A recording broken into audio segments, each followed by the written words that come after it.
lah kepada perempuan ni. Okay. Okay, kita mengucapkan ribuan terima kasih kepada perempuan kerana sudi meluangkan masa. Okay, yang lebih kurang kita ambil masa lebih kurang dalam 1 jam untuk kita mendengar sedikit tentang perkhidmatan pendidikan untuk keluarga ATM. Yang sebenarnya perkhidmatan pendidikan untuk ATM ni telah kita war-warkan sejak sekian lama melalui pasukan-pasukan dan juga formasi kita, iaitu sama ada melalui ceramah, melalui surat menyurat dan sebagainya. Walau bagaimanapun kita faham di sini tidak semuanya anggota tentera yang bertugas ni dapat menyampaikan maklumat ini kepada keluarga masing-masing disebabkan mungkin tidak ada masa untuk nak menyebarkan maklumat ini, dan mungkin juga tidak memahami secara jelas ataupun tidak ambil tahu.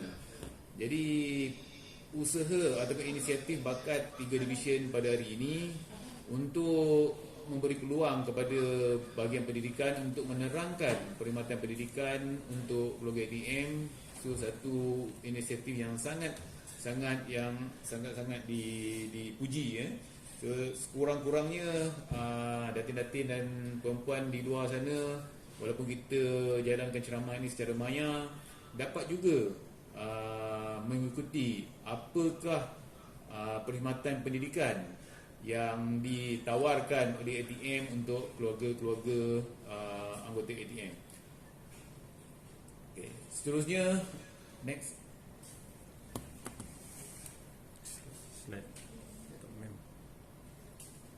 Okay, skop ceramah saya pada hari ini saya lebih fokuskan kepada 5 perkara, iaitu yang pertama pengiktirafan pendidikan, peningkatan kecemerlangan, bantuan pendidikan, peningkatan informasi tambahan. Yang bahagian atas tu kebajikan pendidikan keluarga ATM ni adalah sebagai satu pendahuluan dia. Dan sebelum kita mulakan, saya nak bagi ceramah ni secara santai saja. Kita tak adalah buat terlalu formal sangat sebab kita ni dalam program bakat. Jadi program bakat ni kalau kita buat terlalu formal, dia nampak macam tak menarik. Jadi kita buat santai-santai sajalah. Okay, next.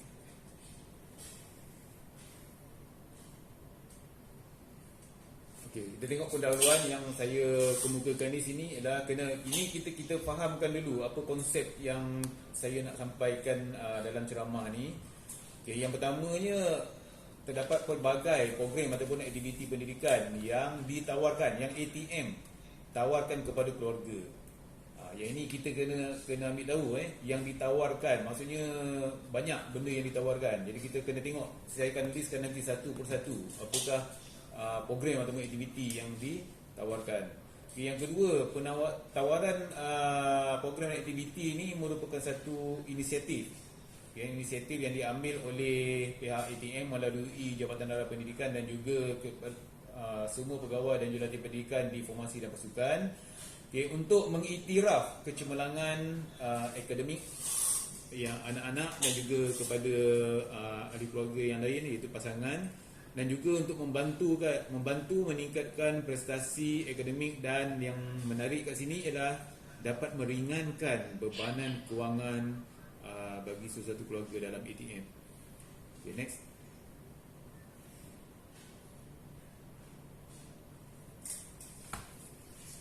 Okay, seterusnya kita pergi kepada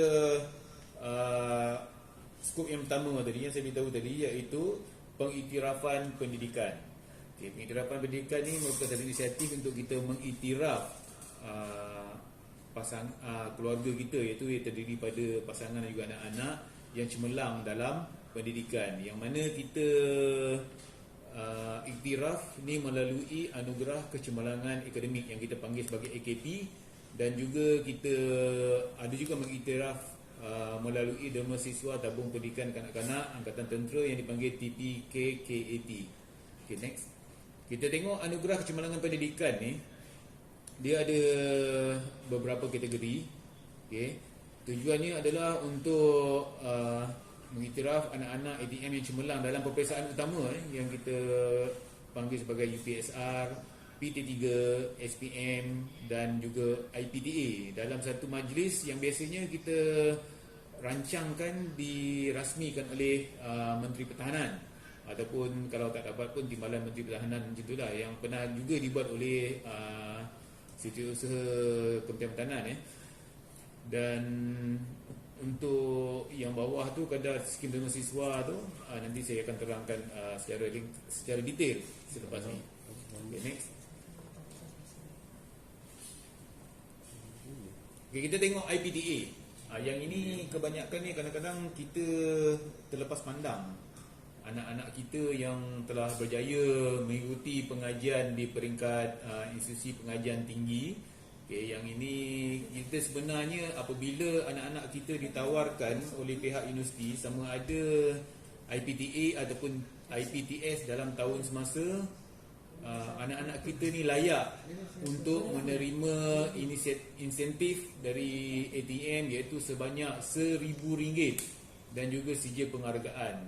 Di antara syarat-syaratnya ialah berumur tidak melebihi 21 tahun, biasanya selepas peperiksaan STPM, keluarnya keputusan STPM, okay, selepas keluar daripada diploma dan juga matrikulasi dan sebagainya.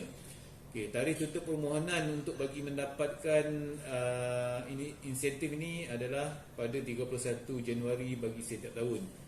Okay, yang ini tata cara permohonannya ialah, yang pertama, apabila anak-anak kita ni ditawarkan, menerima surat tawaran untuk memasuki pengajian tinggi, sama ada di IPTA ataupun di IPTS, okay, kita naklah memaklumkan perkara ini kepada jurulatih pendidikan di pasukan dan juga formasi.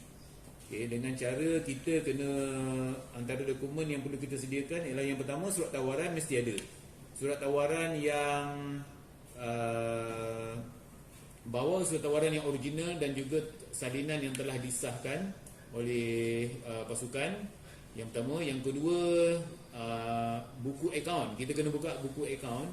Biasa ni kalau dalam hal pendidikan ni ada dua je bank yang kita gunakan, iaitu yang pertama BSN dan juga Affin Bank. Kalau ada bank-bank lain tu biasanya kita tak terima lah. Kalau tak ada, kenalah buka buku akaun ya. Okay. Lepas tu, bila dah ada maklumat tersebut, kita sertakan juga kad pengenalan anak-anak.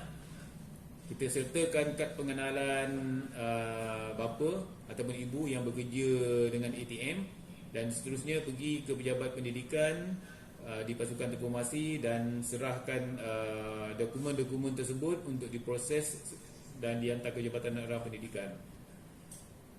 Bagi yang ini tidak ada cek diberikan, cuma akan di bank in-kan ke dalam akaun masing-masing. Okay, yang ini selalunya kita terlepas pandang. Saya mohon datin-datin perempuan tengok balik yang ini ya, sebab saya yakin ada anak-anak kita yang telah mencapai usia ke arah 21 tahun ini. Okay, kena tengok balik. Sebab ada kes yang tertinggal, tak terlupa. Jadi bila tahun berikutnya, bila dia buat permohonan, kita tak dapat nak proses. So kena tengok betul-betul lah. Okay, yang kedua, next. Okay, yang ini bagi PT3 dan juga SPM. Okay, bagi PT3 ni, dia punya insentif yang diberikan kepada anak-anak kita, yang pertama, dia akan mendapat cek semasa majlis anugerah perkhidmatan pendidikan tadi, yang saya maklum tadi, yang telah dirasmikan oleh Mehan tadi. Dan bayaran, itu bayaran pertama melalui cek. Bayaran kedua akan masuk ke dalam akaun. Buku akaun buku yang sama juga tadi, bank yang sama. Dan untuk syarat-syarat yang lain ialah wajib mendapat grade A bagi mata pelajaran bahasa Malaysia. Okay, dalam, kalau tengok dalam keputusan kita, dia panggil bahasa Melayu. Dalam bahasa Melayu tu mesti dapat grade A. Kalau dapat grade B, memang kita tak dapat nak bantu, kita tak dapat nak proses permohonan. Bagi subjek-subjek yang lain tu tak ada masalah. Yang penting grade A bagi bahasa Malaysia. So tarikh tutup permohonan ni pada 15 Mac setiap tahun. Biasanya keputusan PT3 ni akan keluar pada bulan 12 ataupun bulan 1. Biasanya bulan 12 pada tahun semasa pengambilan peperiksaan PT3 ni. Okay, ada ura-ura yang mengatakan peperiksaan PT3 ni hendak dimansuhkan, tapi setelah semakan dibuat dengan Jabatan Arah Pendidikan dan juga Kementerian Pelajaran Malaysia, yang ini ditangguhkan, bukan dimansuhkan ya, ditangguhkan. Jadi kemungkinan besar pada masa akan datang, kalau kita tak tahu kerajaan kita punya stand macam mana, kalau sekiranya berlaku perubahan kerajaan lagi, mungkin akan ada balik PT3 ni. Jadi dalam ceramah pada hari ini saya masih mengekalkan lagi PT3. Okay, seterusnya bagi SPM. Bagi SPM ni insentif yang diberi adalah sebanyak RM1,500 sekali sahaja, yang mana kelayakan dia, anak pegawai, anak LLP, dia punya insentif yang diberi jumlah tu adalah sama saja, tak ada perbezaan. Walau bagaimanapun dari segi jumlah A, berapa banyak kita dapat A bagi anak pegawai dan anak LLP ni adalah berbeza. Anak pegawai ni mesti memperoleh 6A, manakala anak LLP 5A. Bagi tahun-tahun sebelum ni, kalau datin-datin dan perempuan tengok, ada perubahan dari segi jumlah A.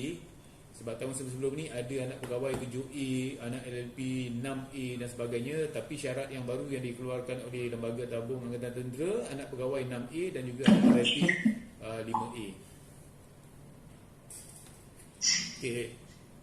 Sama juga dengan syarat dia, bahasa Malaysia bagi ujian bertulis dan juga ujian lisan mesti memperoleh A.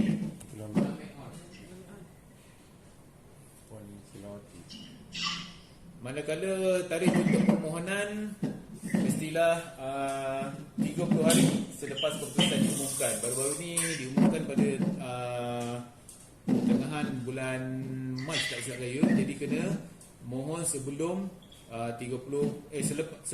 dalam tempoh 30 hari selepas keputusan diumumkan. So yang ini kadang-kadang kita melihat ada permohonan yang lambat dan ada permohonan yang tidak lengkap bagi sama ada PT3 ataupun SPM ni yang diberikan oleh ibu bapa kepada bahagian pendidikan. Jadi kita mohon jasa baik datin-datin dan juga perempuan maklumkan ataupun bagi tahu pada pasangan masing-masing supaya mendapatkan maklumat yang lengkap apabila kita kena set dalam minda kita. Apabila anak kita ni menduduki peperiksaan utama, sama ada UPSR ke PT3 ataupun SPM ni, kita kena set dalam minda kita untuk apakah insentif-insentif yang akan diberikan oleh ATM kepada anak kita bila anak kita ni mendapat keputusan yang cemerlang dalam peperiksaan tu nanti. Sebab kadang-kadang benda-benda ni banyaknya terlepas pandang.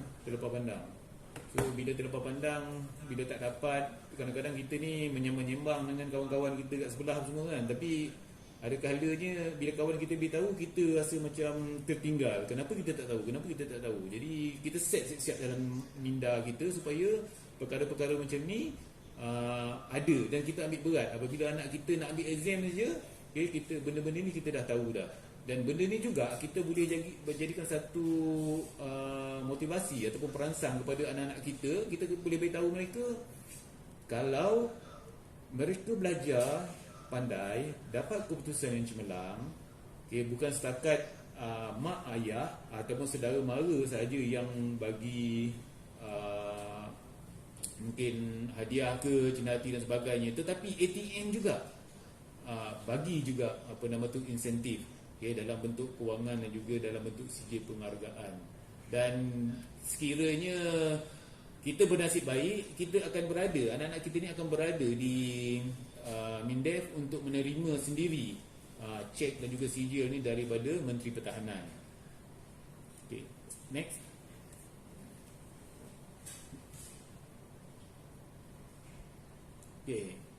Masih lagi ada UPSR. Walaupun UPSR seperti yang saya maklumkan sebelum tadi, UPSR ni telah dimansuhkan, tapi kita tak tahu pada masa akan datang mungkin akan timbul balik. Jadi kita pun tayangkan jugalah Okey, syarat untuk mendapatkan insentif bagi kategori UPSR pula, iaitu yang pertama, kalau anak kita dapat 6A, jumlah yang akan diberikan adalah sebanyak RM450, 4A 1B sebanyak RM350, dan 5A 1C sebanyak RM200.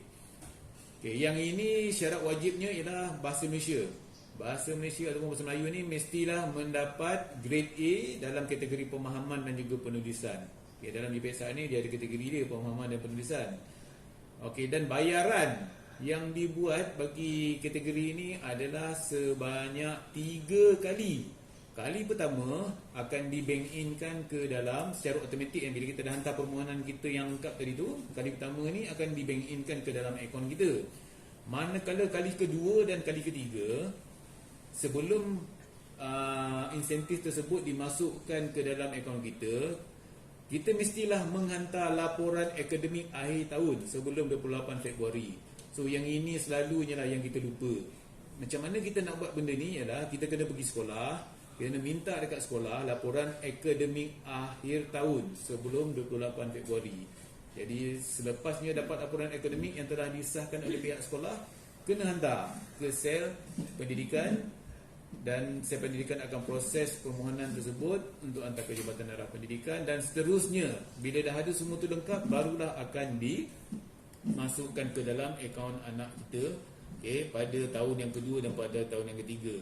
Jumlah dia tetap sama juga. Contohnya kalau anak kita dapat 6A, kali pertama tu dapat cek. Kali pertama dapat cek. Kali kedua sebanyak 450, kali kedua pun akan di-bank in-kan, kali ketiga pun akan di-bank in-kan dengan jumlah yang sama, iaitu 450 bagi yang mendapat keputusan 6A, dan keputusan yang seterusnya berikut-ikutlah. Next.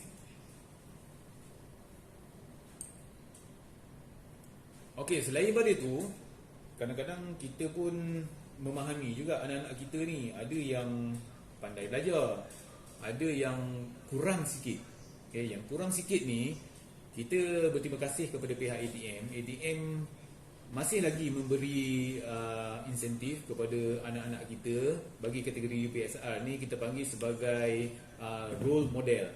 Kenapa kita panggil sebagai role model? Role model ni merupakan anak pertama ni, dia menjadi contoh kepada ahli keluarga yang lain. That's why kita kena panggil mereka ni sebagai role model. Anak-anak yang pertama tadi, yang kita panggil sebagai role model ni, apabila mereka mendapat keputusan iaitu 4A 2B ataupun 4A 1B 1C, mereka layak mendapat insentif sebanyak RM200 bagi tempoh 3 tahun. Sama juga, cuma yang beza di sini ialah dia punya keputusan UPSR tu rendah sikit lah daripada yang sebelum ni. Yang pertama tadi, kalau UPSR yang biasa tu 6A, 5A, tapi yang ini yang bawah sikit. Yang mendapat 4A, 2B, 4A, 1B dan juga 1C. Syarat-syarat yang lain sama juga. Yang paling penting kat sini ialah bahasa Malaysia, pemahaman dan penulisan mesti mendapat grade A. Kalau selain daripada tu, permohonan tidak dapat nak diluluskan. Jadi kita kena simpan dalam mindset kita, bagi kategori UPSR ni ada dua kategori. Yang pertama UPSR biasa, dan yang kedua UPSR role model. Next. Back. Next. Back. PT3. Seterusnya Yep. Next. Derma siswa. Ni dah sudah. PT3 itu belum ke? Dah. Next. Next. Seterusnya ialah derma siswa. TPPKET. Yang ini ada banyak yang ramai yang tak faham sama ada anggota tentera itu sendiri dan juga pasangan lah, ataupun kita panggil sebagai ahli bakat ni pun ramai yang tak faham tentang TPKKET ni. Yang ini tabung ni merupakan satu derma siswa. Kita kena faham konsep derma siswa. Derma siswa ni apabila kita membuat tabungan dalam tabung ni, tabung TPKKT ni, kadang-kalanya kita dapat selepas sekiranya kita dapat memenuhi syarat-syarat ataupun kriteria yang telah ditetapkan. Kadang-kadang kita tak dapat. Bila kita tak dapat ni, kita kena anggaplah apa yang kita dermakan tu sebagai satu derma siswa lah kepada anak-anak yang lain yang layak. Okey, tabung ini ditubuhkan pada tahun 1961 dan merupakan satu tabung kecil ataupun sub tabung di bawah tabung LTAT. Tujuannya adalah untuk membantu dan memberi galakan kepada anak-anak tentera yang sedang mengikuti pendidikan di sekolah rendah dan sekolah menengah bantuan penuh kerajaan. Bantuan penuh kerajaan itu sekolah rendah atau sekolah menengah. Kalau ada yang tanya kalau sekolah agama boleh ke tidak?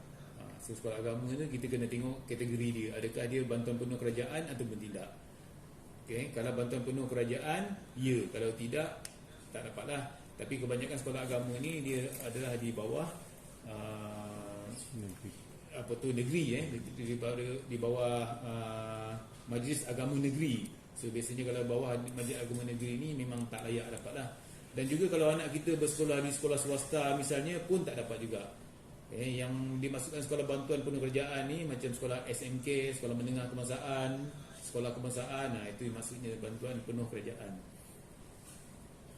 Okey, sumber kewangan yang kita dermakan kepada anak-anak kita yang layak ni adalah daripada yuran keahlian dan juga daripada tabung itu sendiri. Okay, next.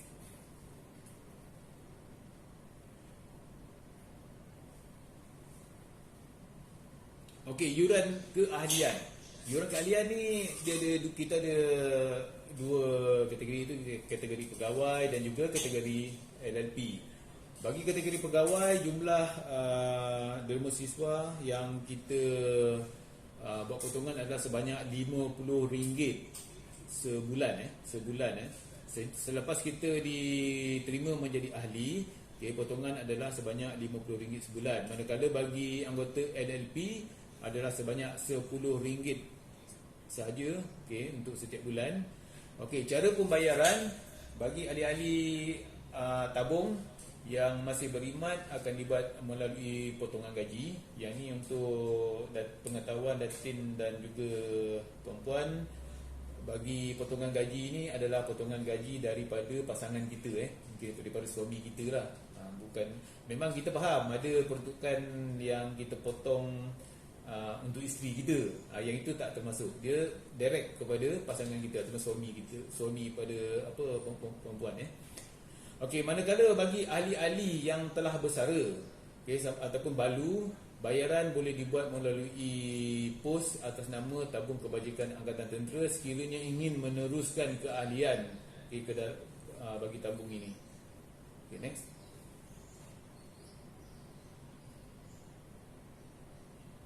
Okey, syarat-syarat kelayakan untuk mendapatkan derma siswa daripada tabung ni. Okay, yang pertama, telah menjadi ahli selama 3 tahun berturut-turut.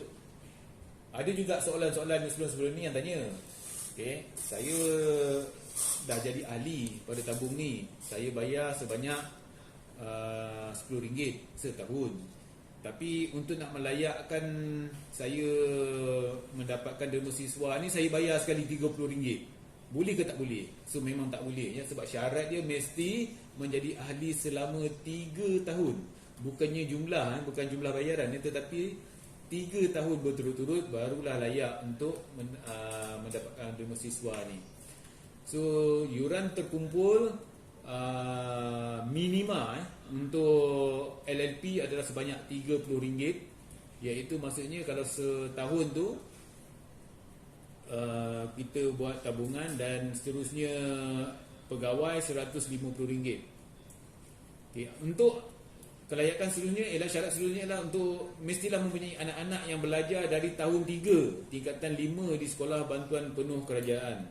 So ada juga soalan yang bertanya kepada saya sebelum ini, kalau anak saya darjah 1, boleh ke tidak saya menjadi ahli dan seterusnya pada anak saya tahun ketiga, saya layak mendapatkan apa derma siswa daripada tabung ini?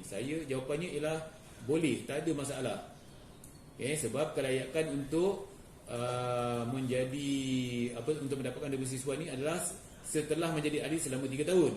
Jadi syarat seterusnya ialah mesti belajar dari tahun 3. Maksudnya kalau anak dia menjadi ahli pada anak dia tahun 1 pun tak ada masalah. Tapi kalau dia nak menjadi ahli sebelum tu lagi pun tak ada masalah juga, boleh juga. Tapi untuk nak dapatkan derma siswa ni mestilah selepas tahun 3, bermula pada tahun 3. Kalau tahun pertama, tahun kedua, kalau beritahu saya dah 3 tahun jadi ahli pun tak boleh juga. Sebab syarat dia mesti tahun 3. Terbuka kepada semua anggota ATM yang menjadi ahli tabung, dan juga terhad kepada seorang anak dalam 1 tahun. Sekiranya ada 2-3 orang anak dalam satu keluarga, so untuk nak mendapatkan kelayakan ni seorang sahaja, dalam tempoh 1 tahun. Mungkin tahun ni anak yang pertama, tahun depan pula mungkin anak yang kedua dan sebagainya. Next.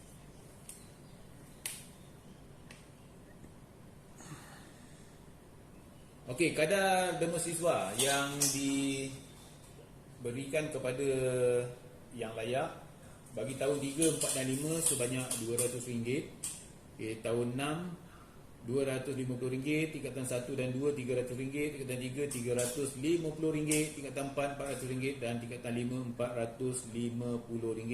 Kalau kita lihatkan daripada amount ni, semakin besar anak kita tu, dia semakin tinggi dia punya amount yang diberikan kepada kita, disebabkan oleh tahap perbelanjaan.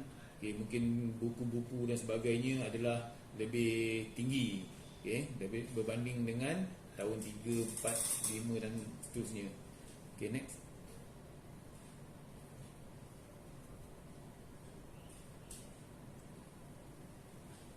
Seterusnya program seterusnya adalah peningkatan kecemerlangan. Peningkatan kecemerlangan ni saya bagikan kepada 3 bahagian, iaitu program ATM penama yang terdiri daripada program motivasi, teknik menjawab soalan, summer camp, parenting skill, dan seterusnya kelas bimbingan dan juga program home tutor tuition online. Ada 3 program dalam skop peningkatan kecemerlangan. Next.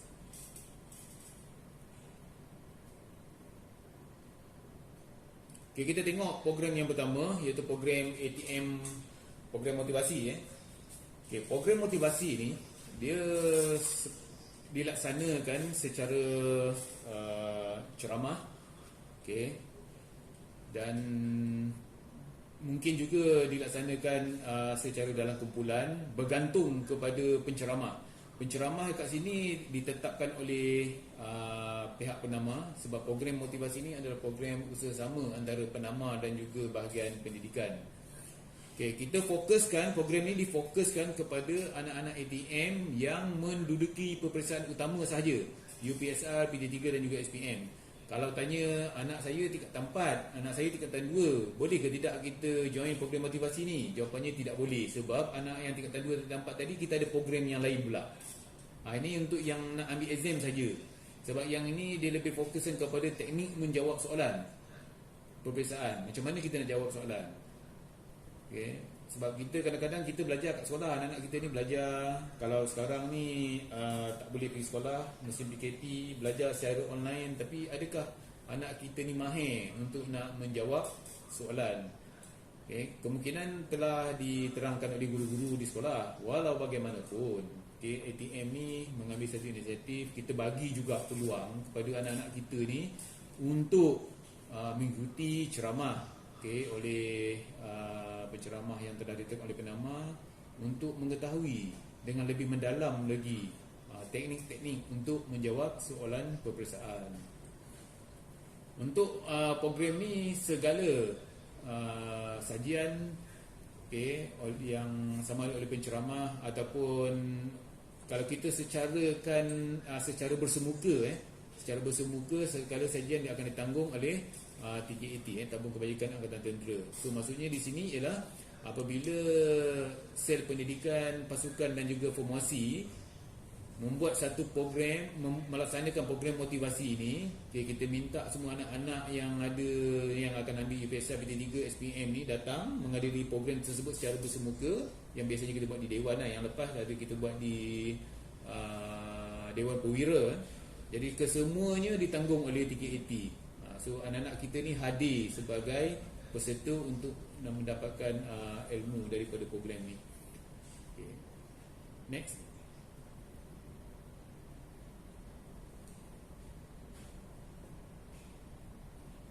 Okey, ni program summer camp.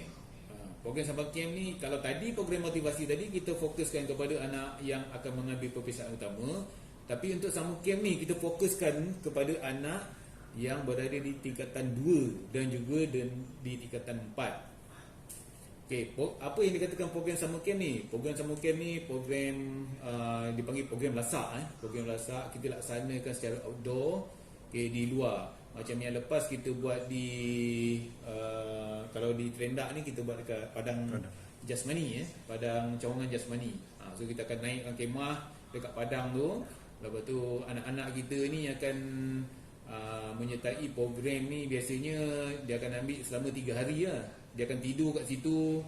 Semua aktiviti dilaksanakan situ. Macam kita kalau biasa-biasanya yang kita faham benda-benda macam ni, nak senang faham dia macam kita pergi camping lah. Camping 2 hari, 3 hari macam tu kan. Tapi dalam program ni, kalau camping tu mungkin kita akan mandi, makan-makan macam tu. Tapi dalam program ni kita ada aktiviti dia. Antara aktiviti dia ada ceramah, okay, program motivasi, ada aktiviti lasak, okay, ada kuliah agama. Tujuannya adalah untuk kita nak menguasai asas kemahiran belajar dan juga untuk nak memupuk kepimpinan, okay, dalam diri anak-anak kita ni. Okay, kesemua kos ditanggung oleh penama. Yang ni kita cuma bila ada je program ni, kita cuma hantar je anak kita yang dekat tempat. Semua ditanggung, semua akan dilaksanakan oleh sel pendidikan di pasukan dan juga formasi, ya. Okay, next. Formasi MBB.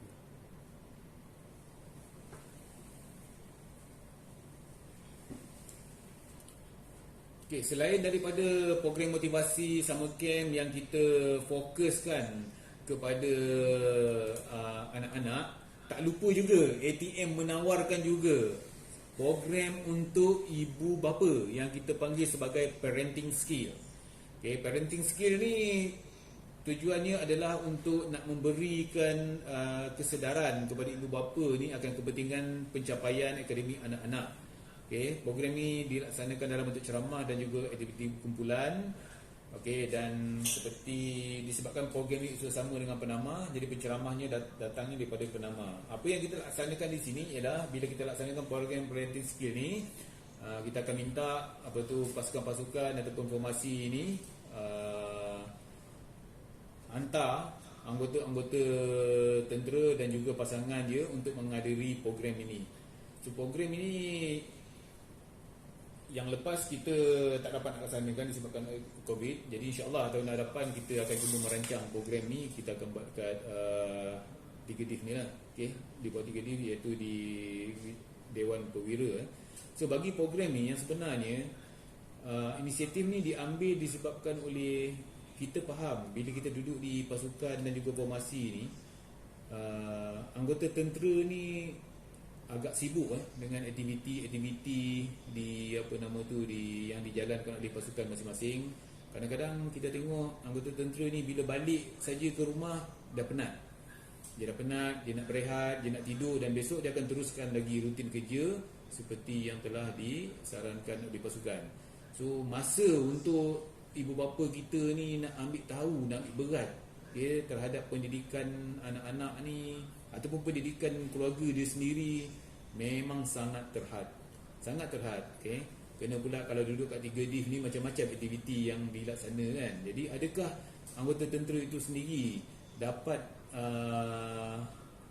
memberikan apa yang sepatutnya dalam hal pendidikan ni kepada keluarga dia, sama ada pada isteri dan juga kepada anak-anak dia. Okay, memang kalau saya tanya saya sendiri pun, saya cuma boleh jawab 40% saja yang saya mampu nak berikan hal-hal pendidikan ni kepada keluarga saya, sebab terlalu sibuk dengan aktiviti kita. Balik petang dah lewat kan, tak ada masa dah nak ni. Jadi dalam program ni, Tentera ATM telah mengambil satu inisiatif. Selain daripada anak-anak kita yang bersekolah ni diberikan motivasi, summer camp dan macam-macam program lain lagi, kita tak lupa kepada keluarga. Okay, kita bagikan juga program kepada keluarga yang dipanggil sebagai parenting skill. Tujuannya adalah untuk memberikan kesedaran kepada ibu bapa ni tadi betapa pentingnya merancang, kita cari cara macam mana kita nak meningkatkan tahap pencapaian akademik anak-anak kita. So kalau dengan ada program ni, kita mengharapkan sesibuk-sibuk mana sekalipun tentera ni dan juga pasangannya, ada juga masa yang akan diluangkan untuk kepentingan pencapaian akademik anak-anak. Okay, semua program ni dibiayai oleh penama. Okay, next. Okay, seterusnya kelas bimbingan. Okay, kelas bimbingan ni kita laksanakan sejak tahun 2001. Okay, yang ini pun usaha sama antara Jabatan Arah Pendidikan dengan Tabung Kebajikan Angkatan Tentera TKAT. Okey, sumber kewangannya adalah daripada TKAT, dan yang ini kita laksanakan untuk anak-anak yang ambil peperiksaan utama sahaja, UPSR, PT3 dan juga SPM. Tapi kadang-kadangnya ada juga anak-anak yang berada di tingkatan 2 ke, dah jadi 5 ke, tingkatan 2, tingkatan 4 join sekali. Yang itu bergantung kepada pasukan. Boleh juga sebab pernah berlaku ni masa saya duduk di Mindef dulu, pernah berlaku anak yang berada di tingkatan 4 dia nak join sekali. Yang ini biasanya bahagian pendidikan akan benarkan bergantung kepada kelas tu. Kalau kelas tu dah penuh, jadi dia tak dapat nak join lah. Kalau kelas tu tak ramai, dia adu-adu lah, boleh masuk Okay, yang ini kita tengok ada juga baru-baru ni masa saya berurusan dengan seorang parent yang datang nak buat clearance nak tamat perkhidmatan. Dia ada tanya juga pasal benda ni. Dia kata tak nampak pun benda ni berlaku di pasukan. Okay, yang sebenarnya untuk macam saya fokus kepada Trendak ni. Di Trendak ni kita laksanakan tetapi di sekolah. Kita tak laksanakan di tempat lain, kita laksanakan di sekolah, iaitu di sekolah menengah kebangsaan Kem Trendak. Okay, dan juga di sekolah-sekolah sekolah kebangsaan Trendak 1 dan juga sekolah kebangsaan Trendak 2. Dan juga kita ada juga pernah juga kita buat di MRSM. Okay, Trendak. Next.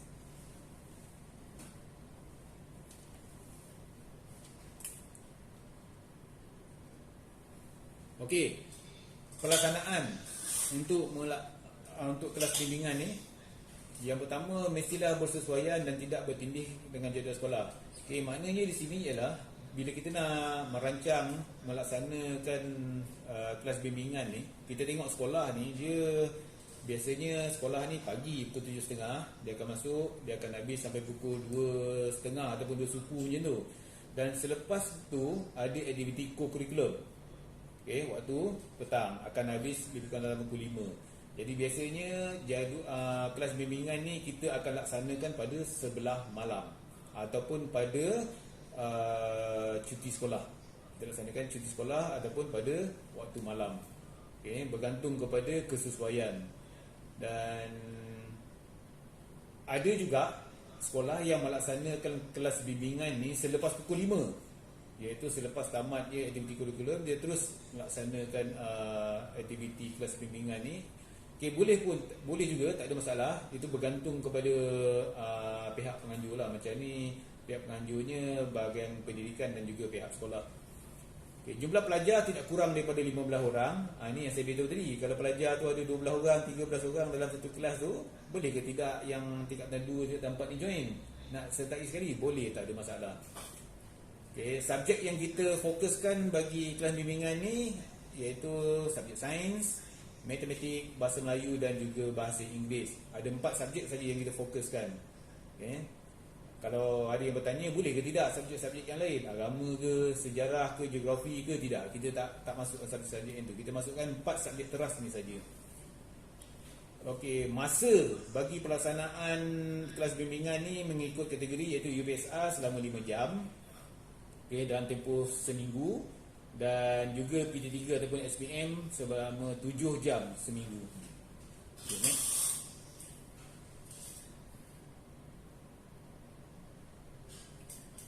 Bayaran subsidi kelas bimbingan ni kepada penceramah dan juga apakah subsidinya kepada parent. Okey, yang pertama tu kalau kita tengok bayaran kepada tenaga pengajar. Tenaga pengajar, kalau macam kat Kerendak yang saya beritahu tadi, kita buat di sekolah, maksudnya tenaga pengajar itu adalah terdiri dari kalangan guru sekolah yang telah bersetuju untuk mengajar bagi 4 subjek ni.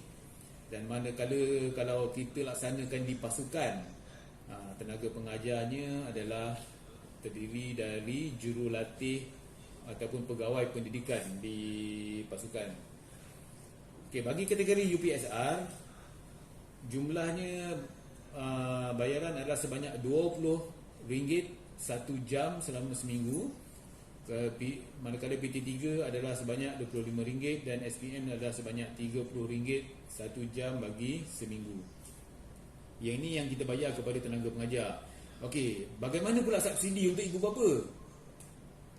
Okey, subsidi untuk ibu bapa kalau kita laksanakan kelas bimbingan ni di pasukan dan juga ataupun di sekolah, okey, potongan 50% akan diberikan kepada ibu bapa. Maksudnya ibu bapa bayar 50% sajalah. Saya bagi contoh kat sini. Katakanlah bagi SPM ni 4 subjek tadi, okay, jumlah bayaran yang kita nak bayar kepada tenaga pengajar tu adalah RM30, okay, untuk 1 jam selama bagi 7 jam seminggu. RM30 ni bagi 4 subjek, bukannya satu subjek.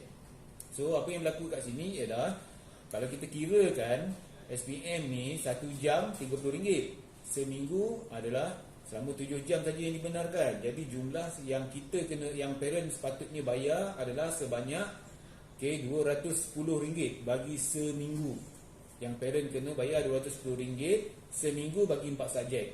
Walau bagaimanapun, ATM memberikan subsidi sebanyak 50%. 50% kepada keluarga untuk bayaran ni. Kalau tadi kita tengok RM210, kalau kita bahagi kepada 50% tu, maksud di sini ialah keluarga membayar RM105 sahaja.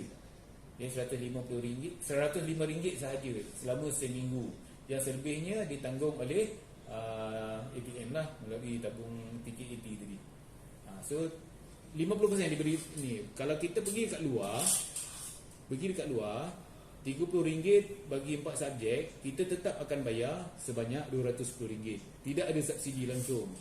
Okay, tapi apabila kita dengan tentera ni, kita ada 50%. Okey, manakala bagi kelas bimbingan yang dilaksanakan di swasta, okey, ada di sini. Tadi saya kata tak ada kan?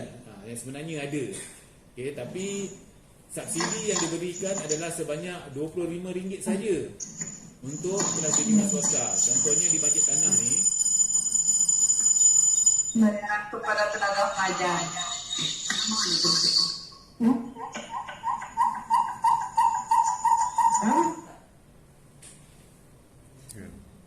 Dah boleh terus. Okey, bagi anak-anak kita yang belajar di kelas bimbingan swasta, contohnya macam kat Masjid Tanah, di Masjid Tanah kita pergi pada Masjid Tanah, ada juga kelas-kelas tuition ni. Okey, apa yang berlaku di sini ialah kita akan pihak ATM akan memberikan subsidi tak melebihi RM25 sebulan bagi 4 subjek.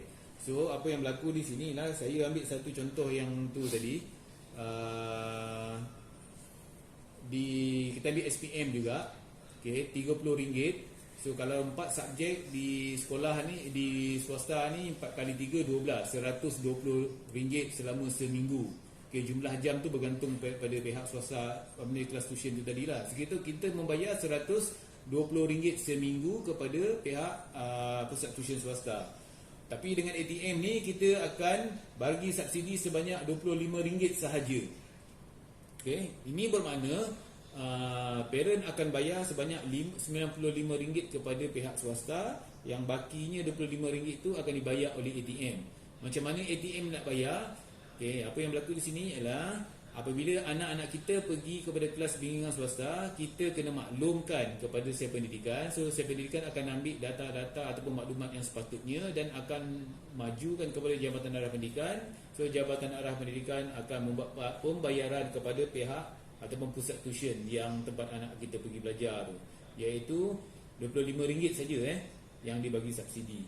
Jadi kalau kita tengok antara A dengan B ni, iaitu 50% dengan RM25 ni, adalah lebih baik kita ambil pilih yang 50%. So banyak sikit lah kan, tak adalah banyak kita bayar, kita cuma bayar RM105 saja, daripada 4 subjek ni tadi. Ini saya ambil contoh ni tadi yang swasta tadi, kalau sekiranya RM30, tapi adakah RM30? Kita tak tahu sebab pusat tuition ni berbeza-beza. Ada pusat tuition yang mengenakan yuran yang tinggi, ada pusat tuition yang rendah, bergantung kepada pusat tuition tu sendiri. Kalau pusat tuition tu jenis yang kita tengok memang dia top, di bandar tu dia top, orang ramai pergi kat situ, mungkin akan kenakan bayaran yang tinggi. Jadi saya sarankan kita gunakanlah kemudahan yang ada, yang ditawarkan oleh ATM tu, iaitu 50%, yang potongan diberikan kepada parent ni kalau sekiranya kita hantar anak kita belajar di pasukan ataupun di sekolah. Next.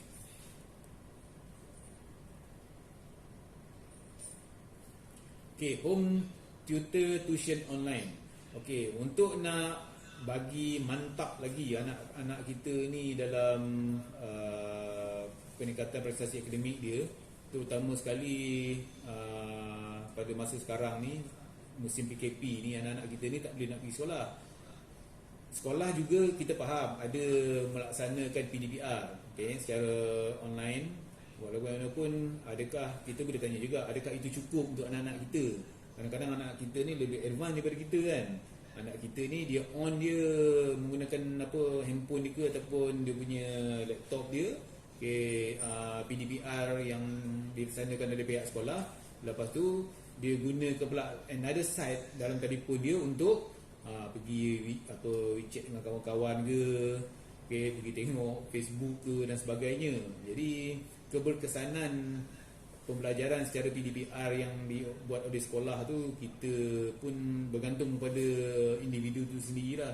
Jadi saya boleh cakap kat sini tak adalah 100% anak-anak itu akan mengikuti pengajian secara PDPR.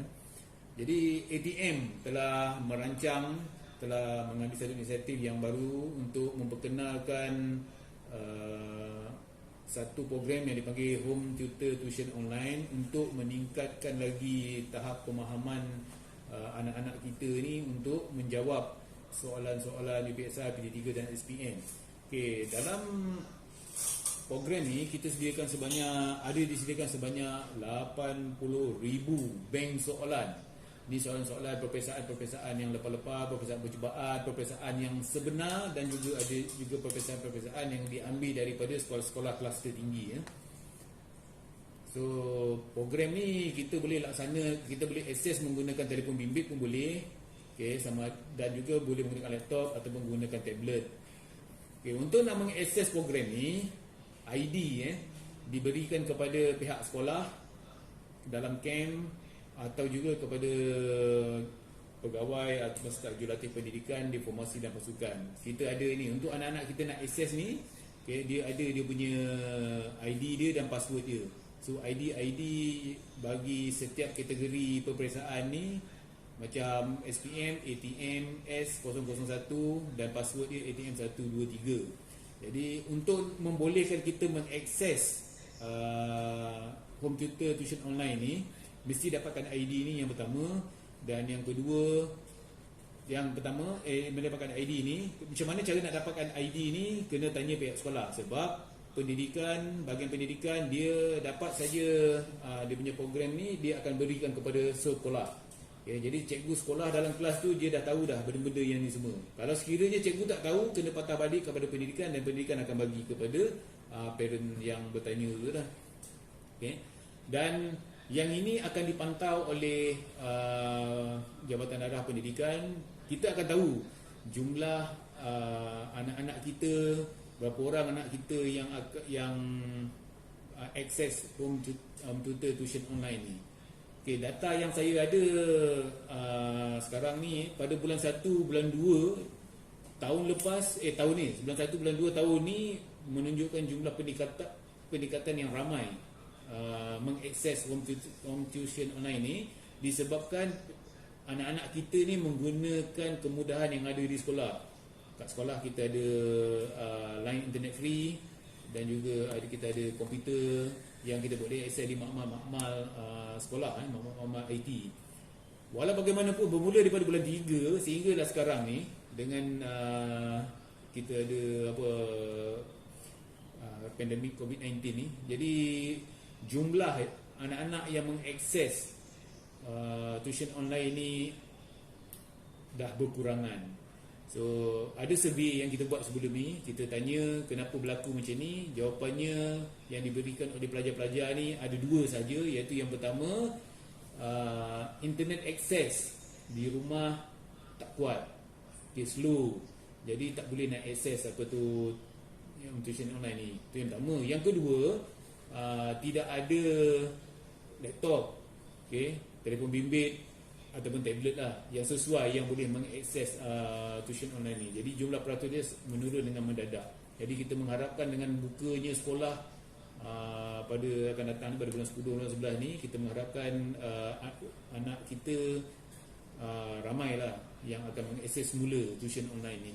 Jadi saya menyarankan kepada ibu bapa, terutamanya adik-adik bakat ni, bagi tahu kepada anak-anak kita supaya menggunakan kemudahan ini, sebab kita ada 80,000 bank soalan yang terdapat dalam tuition online ni, dan dapatkan dia punya username dan juga password untuk nak mengakses ni daripada pihak sekolah ataupun daripada bahagian pendidikan.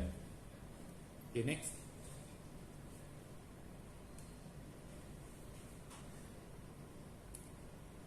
Seterusnya, bagi skop bantuan pendidikan ni saya memaparkan ada 4, iaitu yang pertama, tabung pinjaman tanpa faedah yang saya senaraikan kepada 2, iaitu tabung pinjaman Akademik Pengajian Tinggi Angkatan Tentera yang dipanggil TAPAT, dan juga skim pinjaman akademik anak-anak anggota tentera yang dipanggil SPAAT.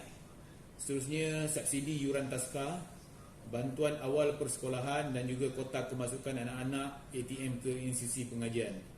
Next. So kita pergi kepada yang pertama, iaitu tabung pinjaman tanpa faedah, iaitu TAPAT. Kita kenali program ni sebagai TAPAT. TAPAT ni merupakan satu pinjaman tanpa faedah yang diberikan kepada yang ditawarkan kepada anggota ATM dan juga pasangan bagi mengikuti pengajian tinggi di IPTA dan juga IPTS. Untuk makluman datin dan perempuan semua, sebelum ni bagi TAPAT ni adalah untuk anggota ATM sahaja sebelum ni. So bila anggota ATM ni ingin melanjutkan pengajian di peringkat IPTA atau IPTS, nak buat loan pun mungkin tak dapat dan sebagainya. Jadi kemudahan ni ada, so anggota kita akan membuat permohonan untuk TAPAT. Tetapi sekarang ni telah dipanjangkan kemudahan ini kepada pasangan-pasangan. Dengan kata lain, bagi datin dan juga perempuan ahli bakat, kalau sekiranya ingin melanjutkan pengajian di peringkat ijazah ijazah sarjana dan juga peringkat master, boleh membuat permohonan kepada TAPAT. Yang paling menarik di sini ialah potongan gaji adalah potongan gaji suami, bukan daripada potongan yang diberikan pada perempuan tu semua. Tak ada, potongan gaji suami. Maksudnya adalah kerjasama antara suami dengan isteri tu, yang mana ahli-ahli bakat ni nak belajar, jadi dipersetujui oleh suami, dan potongan TAPAT ni kepada gaji suami, suami yang bayar. Macam tu kan. So pada saya nampak satu kelebihan lah kepada ahli-ahli bakat kalau bagi yang nak pergi belajar lah. Yuran peperiksaan dan selain daripada untuk IPTA dan IPTS, TAPAT juga boleh digunakan untuk membayar yuran bagi SPM dan juga STPM. Sebab SPM dan SPM pun kena bayar yuran juga. Yuran tak banyak, jumlah dia 100 lebih. 100 lebih je. Tapi juga ada juga parent yang kurang mampu untuk nak bayar yuran SPM dan SPM ni kan. Jumlah je setakat ni saya dah tanya Jabatan Arah Pendidikan, tak ada lagi yang mohon bagi untuk SPM dan SPM sebab 100 lebih je semua parent mampu bayar. Tapi kalau tak mampu boleh juga buat mohon. Kelayakan pinjaman adalah 90% saja daripada yuran pengajian. Kalau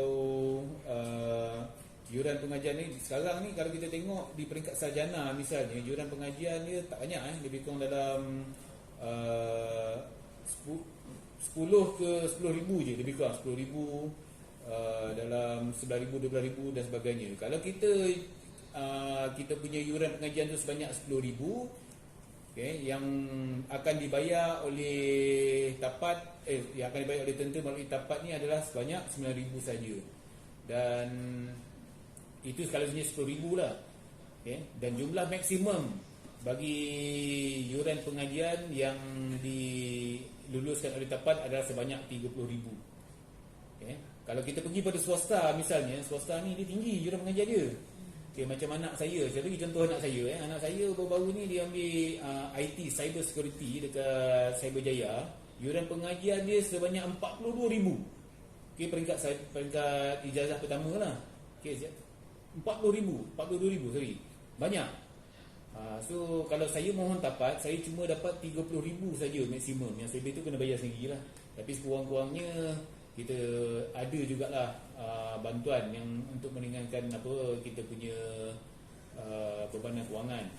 Ada juga soalan yang tanya, kalau kita pergi belajar dekat anak kita ni pergi belajar sama ada di IPTE ataupun IPTS, dia akan ditawarkan dengan PTPN, tabung PTPTN tu kan. Dia ada tawarkan. So kalau kita dah dapat daripada tabung tu, kita layak tak mohon tapat? Jawapan dia tak boleh. Dia salah satu saja.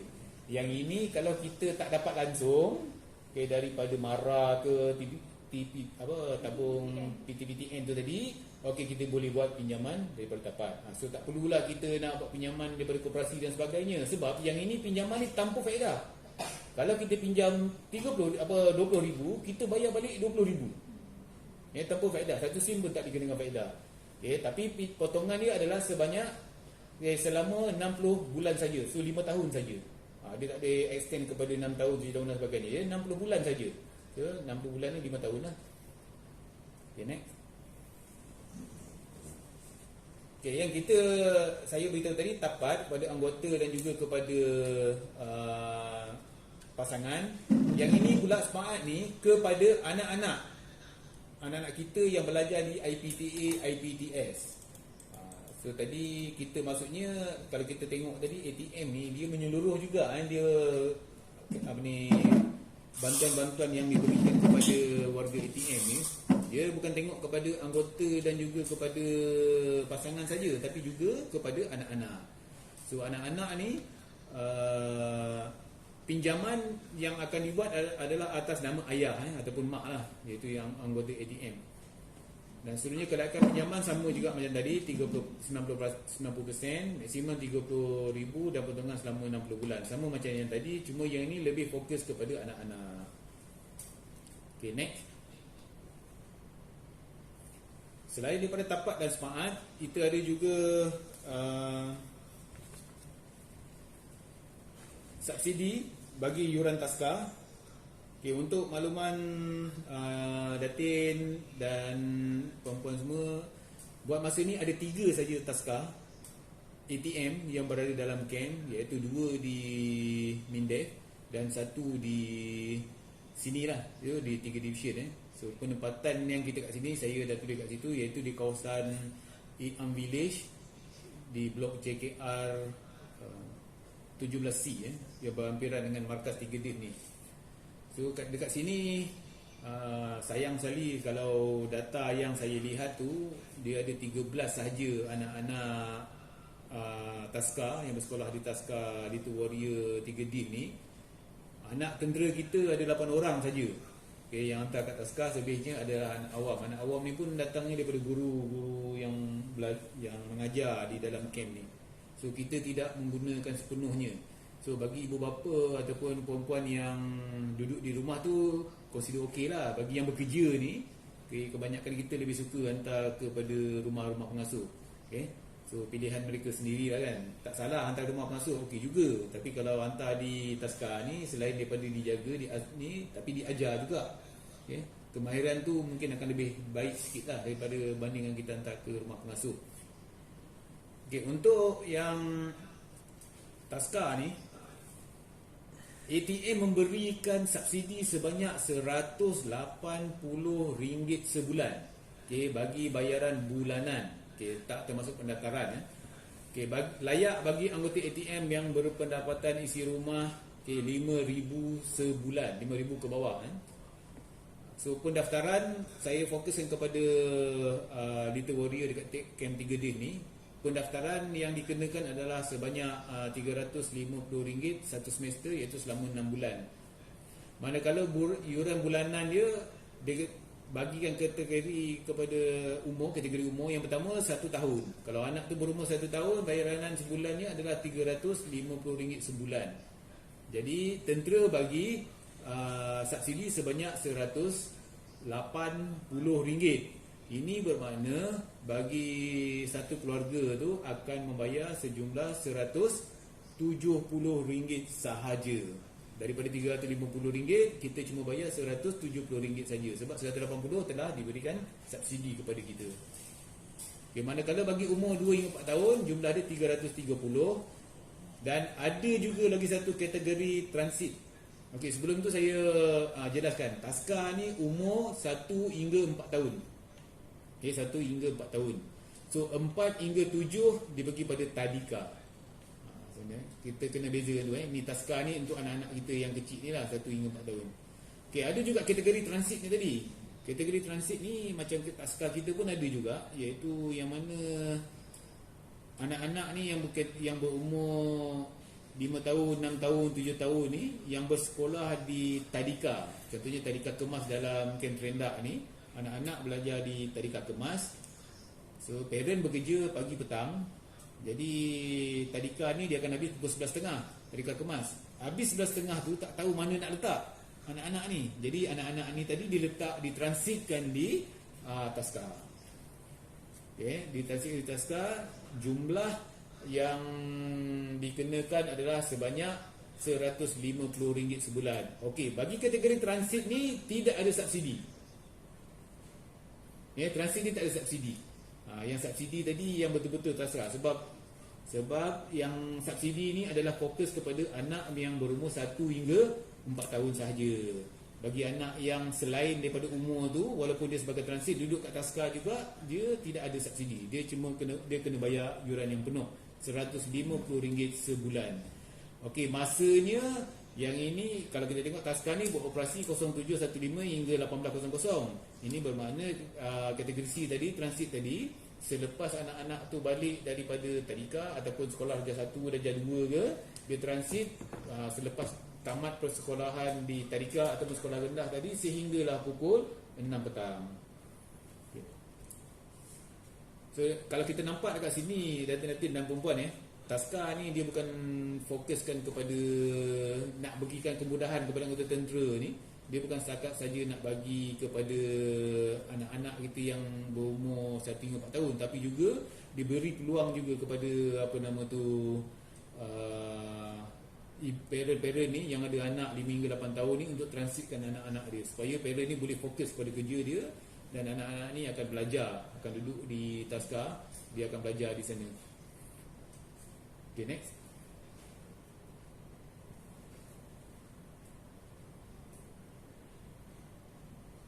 Bantuan awal persekolahan. Yang ini adalah satu program yang baru. Program yang baru. Yang ini bermula pada tahun 2021. Itu bermula pada tahun ini melalui kerjasama antara Jabatan Pendidikan dan juga Parma Niaga, yang kita bagi bantuan kepada keluarga ni dalam bentuk voucher dan juga pakaian, dan jumlahnya adalah sebanyak RM120 bagi satu keluarga. Sebab kita tengok yang lepas-lepas ni, awal tahun tu kan ramai anak-anak anggota tentera ni yang layak ni pergi mendapatkan bantuan bentuk pakaian yang saya nampak banyak dalam bentuk pakaian. Okey, bagi kelayakan dia adalah bagi anggota ATM yang berpendapatan isi rumah bukannya 5,000 dia telah dinaikkan, yang terbaru telah dinaikkan sebanyak RM7,000 sebulan bagi bantuan awal persekolahan. Sebelum ni pada permulaan 2021 masa dilaksanakan tu 5,000, tapi yang terbaru ni 7,000. Jadi maksudnya satu keluarga tu kalau pendapatan isi rumahnya 7,000, sekarang ni dah layak dah untuk dapatkan bantuan bentuk voucher dan juga pakaian RM120. Sekurang-kurangnya dapatlah membantu keluarga kita, keluarga anggota ATM ni, meringankan bebanan kewangan mereka. Kalau tidak nak beli baju sekolah sekarang ni mahal kan, baju sekolah seluar panjang anak sekolah rendah saja dah sampai RM40, RM50. Itu tak termasuk aksesori yang lain, aksesori dengan tie dia, kalau yang dapat jadi pengawas tu vest dia, lepas tu nak beli lagi apa nama ni, baju sekolah, baju sukan sekolah, uniform co-curriculum, memang banyak. Tapi sekurang-kurangnya dengan ada bantuan ni, walaupun RM120 dapatlah juga meringankan beban keluarga ATM kita untuk nak menyekolahkan anak-anak mereka. So saya berpandangan sini kalau RM120 ni sekurang-kurangnya boleh dapat dalam 2 pasang. Dia tengoklah anak-anak kita ni besar mana. Kalau setakat yang kecil-kecil tu, darjah 1, darjah 2 tu, insyaAllah lah boleh mungkin dapat lebih sebab harga dia rendah kan. Tapi kalau yang dah besar-besar ni, dia ni sikit, dia dia mahal sikit. Tapi kalau ada ibu bapa yang pandai menjahit pun kurang-kurangnya dapat meringankan beban juga lah kan. Daripada penat-penat jahit untuk anaknya, mungkin boleh jahit juga tapi dah dapatkan voucher ni, alhamdulillah lah kan, dapat membantu lah. Okay, next. Okay, untuk bantuan awal persekolahan ni, untuk tahun ni, untuk tahun depan, tidak ada maklumat lagi dari Jabatan Darah Pendidikan. So kalau ada dapat maklumat, kita akan ebahkan ke pasukan. Okay, seterusnya peningkatan infra. Okay, untuk membolehkan anak-anak kita ni belajar dalam suasana yang kondusif, yang selesa. Okay, ATM dia bukan setakat melihat kepada kita nak bagi insentif saja, tetapi melihat juga kepada infrastruktur di sekolah-sekolah supaya anak kita ni dapat belajar dengan selesa lah. Kalau kita tengok baru-baru ni pengetua sekolah MRSM dia hantar gambar dekat saya, kata ada gangguan daripada monyet yang telah merosakkan kelas-kelas. Habis shilling dia roboh. Shilling roboh disebabkan monyet. Ada juga yang di sini masa banjir baru-baru ni, di MRSM pun habis kelas, bilik guru pun habis. Dia ada banyak meja-meja dan kursi yang perlu ditukar, fail-fail dah basah dah semua kan. Jadi kita tengok di sini ATM prihatin untuk membantu senggaraan sekolah-sekolah dalam kem ni. Kita tengok sini macam saya, yang ini kita masuk keseluruhan kepada 3 division. Senggaraan sekolah dalam kem, MRSM sendiri mendapat pertukaran sebanyak 610,000. Sekarang ni tengah dilaksanakan. Yang saya tengok MRSM ni pembaikan kepada stage dewan, lepas tu blok penginapan blok C bagi lelaki dan juga pintu pagar depan yang MRSM nak buat ni. Manakala di SMK Terendak, Sekolah Menengah Kebangsaan Terendak, difokuskan kepada asrama puteri. Peruntukan sebanyak 82,000. Asrama puteri ni yang dibaiki adalah dari segi wiring dia dan juga kemudahan-kemudahan asas yang lain. Dan seterusnya di SK Terendak 1 150,000, SK Terendak 2 150,000, dan Sekolah Kebangsaan Angkatan Tentera di Johor Bahru pun kita bagi juga 105,000. Dan tak ketinggalan last sekali, Taska ATM Little Warrior yang kita punya yang baru ni, kita dapat juga peruntukan sebanyak 40,000.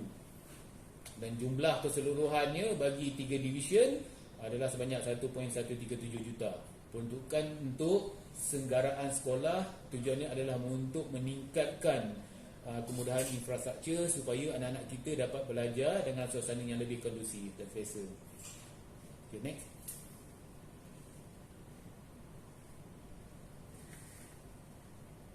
Okey, informasi tambahan. Yang pertama, kota kemasukan ke institusi pengajian tinggi iaitu UPNM MTD asrama dan juga asrama puteri. Okey, sekolah dalam kamp, tadika dalam kamp dan juga perkhidmatan perpustakaan. Ini informasi tambahan saja just untuk nak enrichkan ataupun meningkatkan, mengayakan apa tu datin dan perempuan punya pengetahuan dalam aspek pendidikan. Okey, next. Okey, kita tengok secara seimbang lalu. Okey, kotak kemasukan ke UPNM. UPNM ni memperuntukkan 10% pelajar daripada lepasan Maktab Tentera Diraja, untuk memasuki UPNM sebanyak 10%. Manakala untuk MTD pula, sebanyak 20% jumlah anak tentera, veteran, ATM dan juga warga kerja pertahanan, kota untuk kemasukan ke MTD. Okey, kita fokus yang kepada MRSM pula. MRSM ATM ada dua. Yang pertama MRSM Trendak di 3 division ni. Okey, sebanyak 20% anak-anak anggota tentera diberikan kota kemasukan ke MRSM Trendak. Dan seterusnya MRSM Ulul Albab, di Bera Pahang, sebanyak 30% diperuntukkan kota kepada anak-anak ATM dan juga warga kerja pertahanan. Dan bagi asrama puteri, next.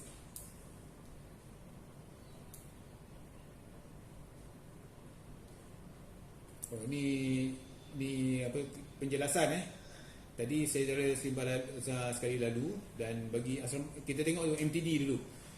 MTD, syarat-syarat kemasukan dia ada seperti yang dipaparkan. Okey, yang terbaru syarat yang terbaru bagi MTD ni, iaitu selain daripada ada kena tinggi, berat, ukuran dada, penglihatan yang baik, kita ada yang terbaru ialah keputusan pentaksiran kemasukan ke sekolah. Okey, ini syarat-syarat yang baru. Okey, ini disebabkan oleh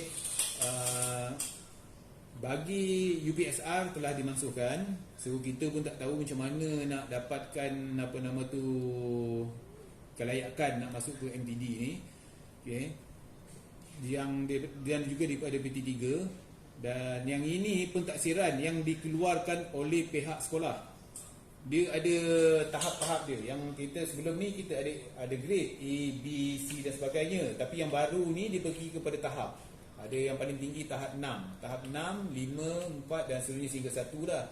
Maksudnya kalau saya sinonimkan, saya samakan, kalau kita dapat grade A masa PT3 tu sinonim dengan, sama dengan grade tahap 6. Okay, dalam keputusan pentaksiran kemasukan ke sekolah ni tadi. So yang ini dikeluarkan oleh pihak sekolah melalui KPM. Ini syarat dia yang baru. Yang lain syarat adalah yang sama. Okay, next.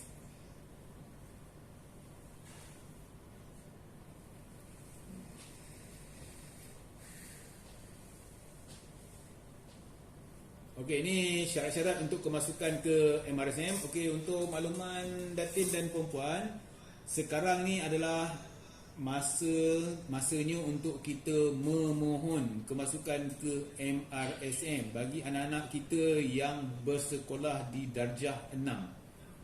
Siapa-siapa yang ada anak darjah 6, sekarang ni dah boleh mohon untuk masuk ke MRSM.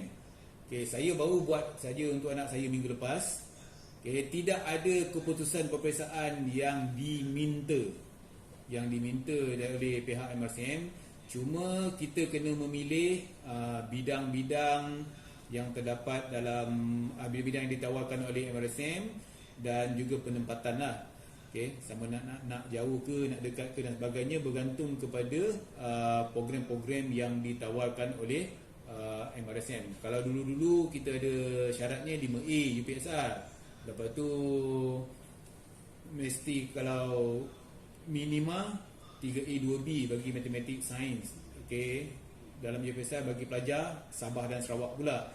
Okey, lepas tu aktif, co-curriculum, sukan dan sebagainya. Walau bagaimanapun untuk tahun ini bagi kemasukan 2022 tidak ada sebarang keputusan diminta. Walau bagaimanapun apabila kita telah isi borang-borang permohonan tu tadi, saya sarankan mohon datin dan juga perempuan yang telah mengisi borang tu download savekan apa tu dalam komputer masing-masing, okey, sebagai rujukan kita pada masa akan datang. Sekiranya kalau kita dapat, anak kita ni mendapat tawaran dipanggil oleh MRSM untuk membuat ujian, dia ada ujian kemasukan ke MRSM, so kita boleh menggunakan apa yang kita telah buat tu sebagai satu bukti yang mana kita telah memohon ke MRSM, okey, sebelum ni. Okey, next. Okey, tarikh tutup yang MRSM ni bulan 11 bulan 11. Jadi kita masih ada masa lagi. Okey, ini secara sepintas lalu dia punya cara permohonan ya. Okey, next.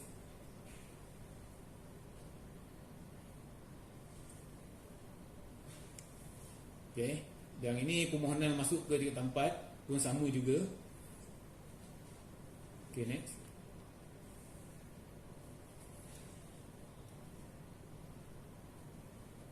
Okey, yang ni tadi bagi asrama puteri yang saya tertinggal tadi berapa persen tadi kan, asrama puteri. Okey, untuk makluman Datin dan puan-puan semua, dekat Kem Trendak ni sebenarnya ada 2 asrama. Satu asrama putera dan lagi satu asrama puteri. Walau bagaimanapun, asrama putera ni telah diambil alih oleh Akademik Bola Sepak ATM. Akademik Bola Sepak ATM. Saya pun walaupun agak confused juga macam mana bola sepak ni boleh ambil asrama putera tu, macam mana asrama putera ni nak beroperasi kan. So dalam FAM ataupun dalam kita punya yang lama masih lagi tetap asrama putera, namun dari segi pelaksanaan dia, underground dia telah ditukarkan kepada Akademik Bola Sepak ATM. So kenapa adanya bola sepak ATM ni ialah disebabkan oleh setiap pasukan utama bola sepak untuk nak melayakkan mereka bermain di liga-liga liga-liga yang di Malaysia ni mesti ada akademi. Mesti ada, macam kita ada ATM punya bola sepak, untuk melayakkan dia main dekat Liga 2 tu, Liga 2, Liga Perdana 2 ni mesti ada akademi. So akademi kita, bola sepak ATM kita adalah di akademi bola sepak ATM di Kem Trendak ni yang menggunakan ataupun mengambil alih bangunan asrama putera. Jadi tak ada lagi lah asrama putera di Kem Trendak. Yang ada cuma asrama puteri sahaja.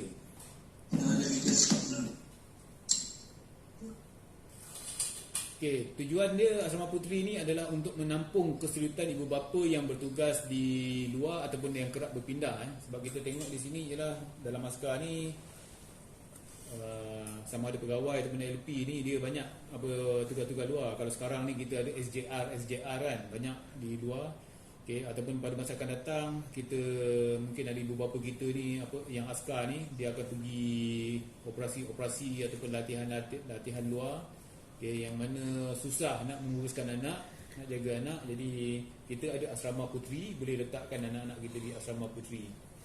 Okey. Dan juga askar juga kalau kita tengok kerap berpindah. Kadang-kadang bila pindah ni anak-anak kita ni pula dia dah biasa dengan sekolah SMK Trendak ni, dia tak nak berpindah. Dia tak nak ikut mak ayah dia berpindah keluar. Jadi salah satu cara yang boleh kita buat ialah kita tinggalkan dia di asrama puteri. Okey, tarikh tutup permohonan bulan September pada setiap tahun. Okey, tidak ada kota setakat ni diberikan kepada anak-anak anggota tentera yang ingin memasukkan anak dia ke asrama puteri ATM. Okey, next.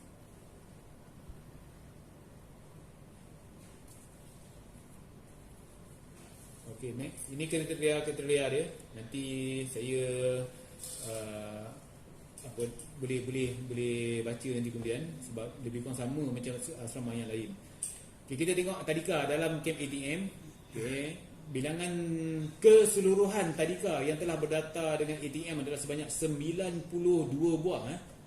Okay, di dalam ATM bagi 3 division ada 13 sahaja tadika yang telah didaftarkan, iaitu di Kem Trendak sebanyak 3 buah. Okay, 1 brigade 3 buah, 4 brigade 4 buah dan 7 brigade sebanyak 3 buah. Okey, tadika-tadika ni merangkumi tadika kemas dan juga tadika jaim. Tadika jaim yang ada dalam kem. Okay, saya untuk yang tinggal di Kem Terendak ni, kita ada satu lagi tadika awam, tadika swasta yang dipanggil tadika Montessori. Okay, yang terletaknya dekat area Penama sana tu. Yang ini kita tak kita masukkan juga di dalam apa nama tu, di dalam kita punya apa tu, statistik bagi apa tu, memaklumkan tentang jumlah tadika yang ada dalam Kem ATM. Okay, next.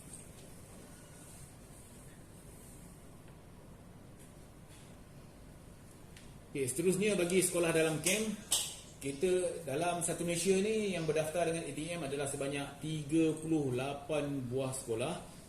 Okay, yang mana di bawah 3 division kita ada 11 buah sekolah, iaitu yang pertama di Kem Terendak sebanyak 4 buah, terdiri dari MRSM Kem Terendak, Sekolah Menengah Kebangsaan Terendak, Sekolah Kebangsaan Terendak 1 dan Sekolah Kebangsaan Terendak 2. Manakala di satu brigade kita ada 4 buah sekolah, iaitu Sekolah Kebangsaan Sirusa, Sekolah Kebangsaan Sunggala, Sekolah Kebangsaan Tamil dan Sekolah Kebangsaan Kem Sid Sirajuddin. Okay, untuk pengetahuan semua, SK Tamil ni dia ada dekat dalam kem Pusasga, Pusat Latihan Asas, yang tempat rekrut apa tu, tentera darat berlatih.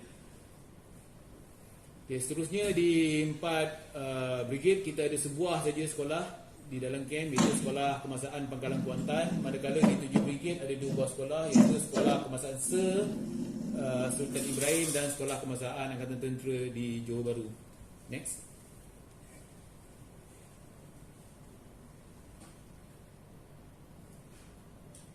Okay, selain tu saya rasa ini yang informasi yang terakhir berkaitan dengan perkhidmatan perpustakaan ATM. Kita ada perpustakaan di perpustakaan ni yang sebenarnya ada di yang sebenarnya perpustakaan ni ada di pasukan-pasukan dan juga di formasi. Cuma pasukan ni dia ada 2 kategori. Perpustakaan ni ada 2 kategori, iaitu perpustakaan utama dan juga perpustakaan pasukan-pasukan. So perpustakaan utama contohnya macam kita di Terendak ni ada perpustakaan 3 division, perpustakaan 3 division Kem Terendak. Okey, terletaknya dekat Penama. Okey, dan juga ada setiap formasi ataupun pasukan-pasukan yang terdapat dalam kem, dia ada perpustakaan dia yang dipanggil sebagai perpustakaan mini. Cuma jumlah buku dia tak banyak lah, kemudahan-kemudahan dia tu tak adalah sebanyak macam perpustakaan utama. Okey, next.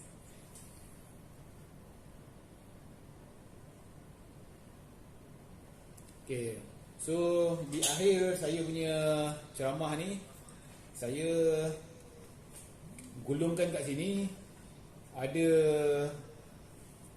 5 perkara yang saya telah terangkan, telah jelaskan kepada sepanjang ceramah saya tadi, iaitu yang pertama, iaitu pengiktirafan pendidikan. Dalam pengiktirafan pendidikan ni saya bagikan kepada Anugerah Kecemerlangan Pendidikan AKP. Okay, yang keduanya adalah Derma Siswa Tabung Pendidikan Anak-anak Angkatan Tentera yang dipanggil TPKKAT. Yang keduanya berkaitan dengan peningkatan kecemerlangan, iaitu yang melibatkan program motivasi, teknik menjawab soalan, summer camp, parenting skill, kelas bimbingan dan juga home tuition online. Dan seterusnya bahagian bantuan pendidikan, okay, saya telah terangkan berkaitan dengan tapat, sepaat, okay, subsidi yuran taska, bantuan awal pendidikan persekolahan dan juga kota kemasukan ke institusi pengajian tinggi. Dan akhir sekali berkaitan dengan informasi tambahan, iaitu berkaitan dengan kota kemasukan ke institusi pengajian tinggi yang melibatkan IPNN, MTD, MRSM dan juga sekolah asrama puteri. Okay. Seterusnya kita masukkan dari segi sekolah-sekolah dalam kem yang terdapat di 3 division, di bawah 3 division, tadika dan juga perkhidmatan perpustakaan. Jadinya sepanjang ceramah yang telah saya berikan tadi, saya berharapkan Datin dan puan-puan semua dapat sedikit sebanyak pengetahuan terhadap hal-hal ataupun perkara-perkara yang berkaitan dengan perkhidmatan pendidikan. Dan saya menyarankan agar menyarankan agar datin dan perempuan menggunakan kemudahan-kemudahan yang disediakan oleh ATM untuk kita. Sebab pada pandangan saya lah, kita agak kita akan berasa macam tidak boleh kita katakan macam, bukan nak kata ketinggalan, tapi rasa macam rugi lah kalau kita tak gunakan kemudahan-kemudahan yang telah disediakan oleh ATM ni untuk kita punya diri kita juga dan juga pasangan dan juga anak-anak kita. Okey, sebelum saya tutup saya punya ceramah, saya dah habis dah bagi sebulan, tapi saya dah dapat soalan lah dekat yang diberikan oleh pihak sekretariat kepada saya. Okay, saya akan bacakan 6 soalan yang diberikan kepada saya dan saya akan cuba jawab 6 soalan ni. Okay, yang pertama, soalan yang diberikan kepada saya, adakah semua camp buat program begini? Saya pun tak tahu apa dia kata program begini. Mungkin merujuk kepada semua program lah. Sama camp. Yang tadi anak. Program sama camp. Sebab soalan dia kata buat program sebegini. Saya pun tak tahu apa program ni. Okey, dia katakan sama camp. Okey, untuk makluman datin dan perempuan semua, bagi program sama camp, tidak semua pasukan yang membuat program ini. Itu jawapan dia. Okey, pelaksanaan program sama camp adalah tertakluk kepada kota yang diberikan oleh Markas Medan. Untuk program-program macam ni, Markas Medan yang akan kontrol. So itu pendidikan Markas Medan. Yang Markas Medan pula dia akan dapat daripada Jabatan Arah Pendidikan. So macam tahun lepas dia bagi pada 3 div ni adalah sebanyak 3 program. Walau bagaimanapun satu program pun tak dapat dilaksanakan disebabkan oleh kita COVID-19 ni. InsyaAllah pada masa akan datang kita akan cuba laksanakan. Tapi di pasukan sekiranya kalau pihak bakat memohon untuk melaksanakan program-program seperti ini, boleh juga dilaksanakan. Cuma jurulatih pendidikan di pasukan tu kena buat sedikit paperwork lah, sebab dia melibatkan banyak aspek dari segi kemudahan-kemudahan yang nak sediakan kemah dan sebagainya, dan juga jurulatih yang terlibat. Tak salah, boleh buat. Cuma adakah kena tengok balik program ni sama ada mampu dilaksanakan oleh pasukan itu sendiri ataupun tidak. Itu kena tanya pasukan tu. Okay, tapi untuk menjawab soalan ni, tak semua.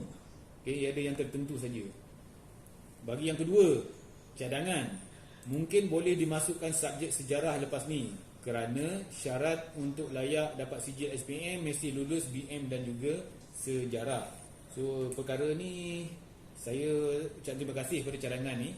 Perkara ni memang bahagian pendidikan pun dah ada aware, sebab bila syarat baru untuk lulus SPM ni dah ada sejarah.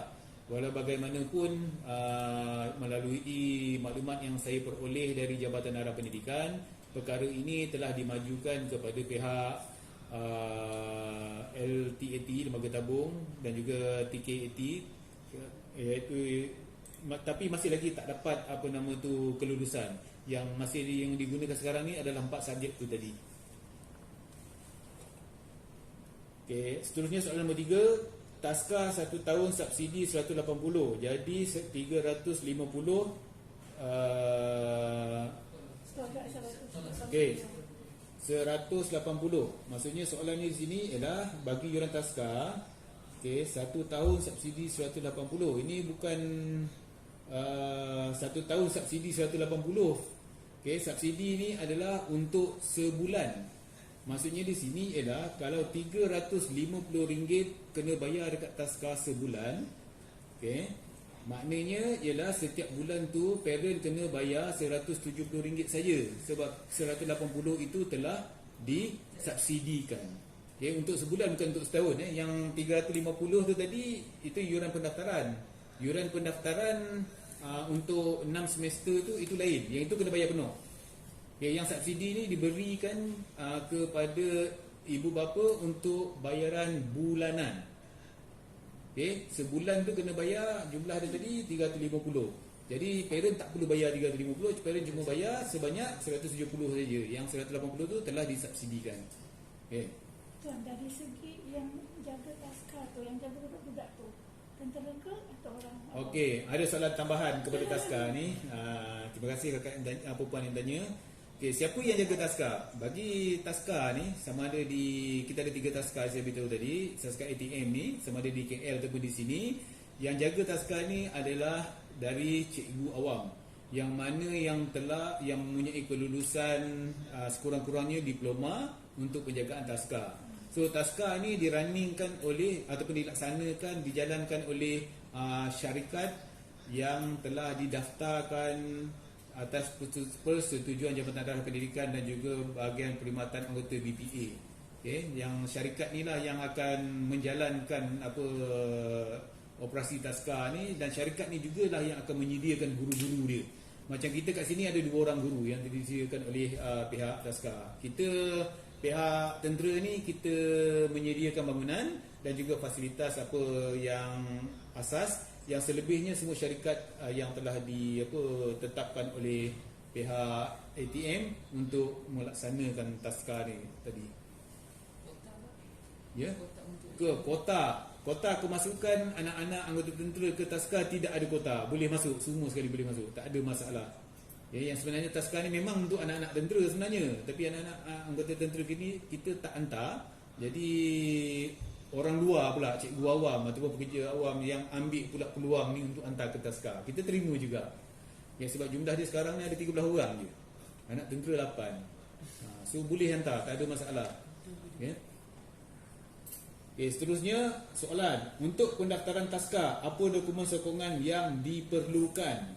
Dokumen yang diperlukan untuk pendaftaran Taska, yang pertama mesti ada mesti ada salinan My Tentera ataupun IC, dan juga IC bagi keluarga, bagi parent, dan juga surat beranak bagi anak yang nak masuk Taska, dan juga sijil lahir dia. Okay, sijil lahir tu. Dan seterusnya kalau ada MyKit kan, kalau ada MyKit, bagi MyKit sekali. Dan bagi yang ada anak tiri, okay, mohon kerjasama sediakan juga surat pengesahan memiliki yang anak tiri lah, daripada bahagian yang bukti penjagaan anak tiri tu. Okay, hak penjagaan tu mesti ada, itu antara maklumat-maklumatnya. Okay, seterusnya, bagaimana nak daftarkan anak ke tadika Montessori? Apa kriteria yang mesti dipenuhi? Okey, tadika Montessori ini adalah tadika swasta. Okey, tadika swasta yang mana ini mempunyai syarat-syarat yang berbeza dengan syarat-syarat tadika dari tadika kemas dan juga tadika jaim. So dia punya kriteria dia macam biasa, anak, iaitu anak yang berumur 4 tahun hingga 7 tahun. Okay, sama juga seperti yang lain. Okay, dia cuma beza je dengan yang lain ialah yuran dia agak mahal sikit. Okay, saya tak dapat dia punya yuran ni sebab sekarang ni tadika tak operasi, saya dah cuba dapatkan tapi tak ada maklumat yang saya peroleh. Yang saya tahu dia mahal sikit, okay, berbanding dengan tadika kemas dan juga tadika jaim. Okay, soalan terakhir, tingkatan berapa boleh mohon MTD? Okay, untuk mohon MTD ni, untuk kemasukan ke tingkatan buat masa ni tingkatan 4 yang saya dapat daripada ni, ke tingkatan 4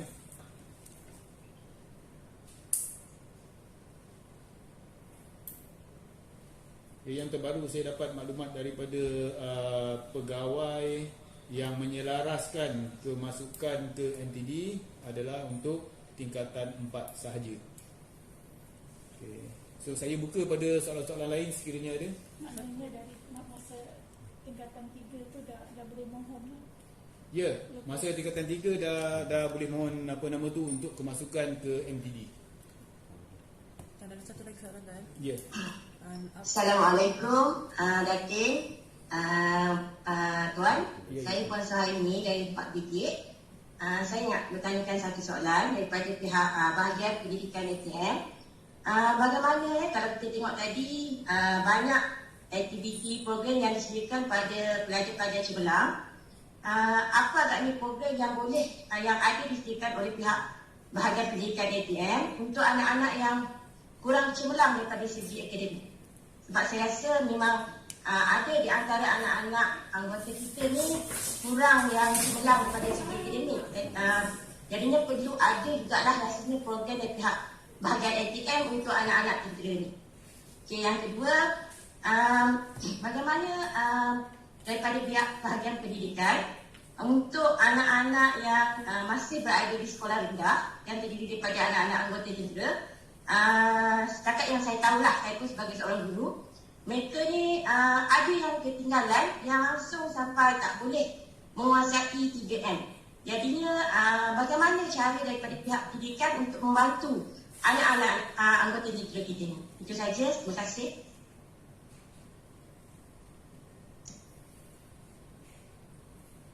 Okay, terima kasih tuan yang bertanya, daripada Pak Brigade ni tadi. Okay, ada dua soalan yang diberikan kepada saya, iaitu soalan pertama, bagi program-program yang boleh kita laksanakan untuk membantu anak-anak kita, anak-anak tentera ni yang kurang cemerlang dalam akademik, dan juga bagi soalan yang kedua, bagi anak-anak yang memang bila dikatakan kalau dalam bahasa yang biasa kita belajar ni, bahasa kampung ni, anak-anak yang lembab lah yang lembab ni lah lembab ni sebab dia kurang dapat menguasai kemahiran asas 3M tu, membaca, menulis dan juga mengira. Okey, untuk soalan yang pertama, bagi anak-anak yang kurang cemerlang, okey, tidak ada satu program khusus yang dibuat oleh pendidikan untuk membantu anak-anak yang kurang cemerlang ni untuk pendidikan mereka ni. So program yang boleh disertai oleh anak-anak yang kurang cemerlang ni adalah program seperti yang pertama, iaitu program summer camp.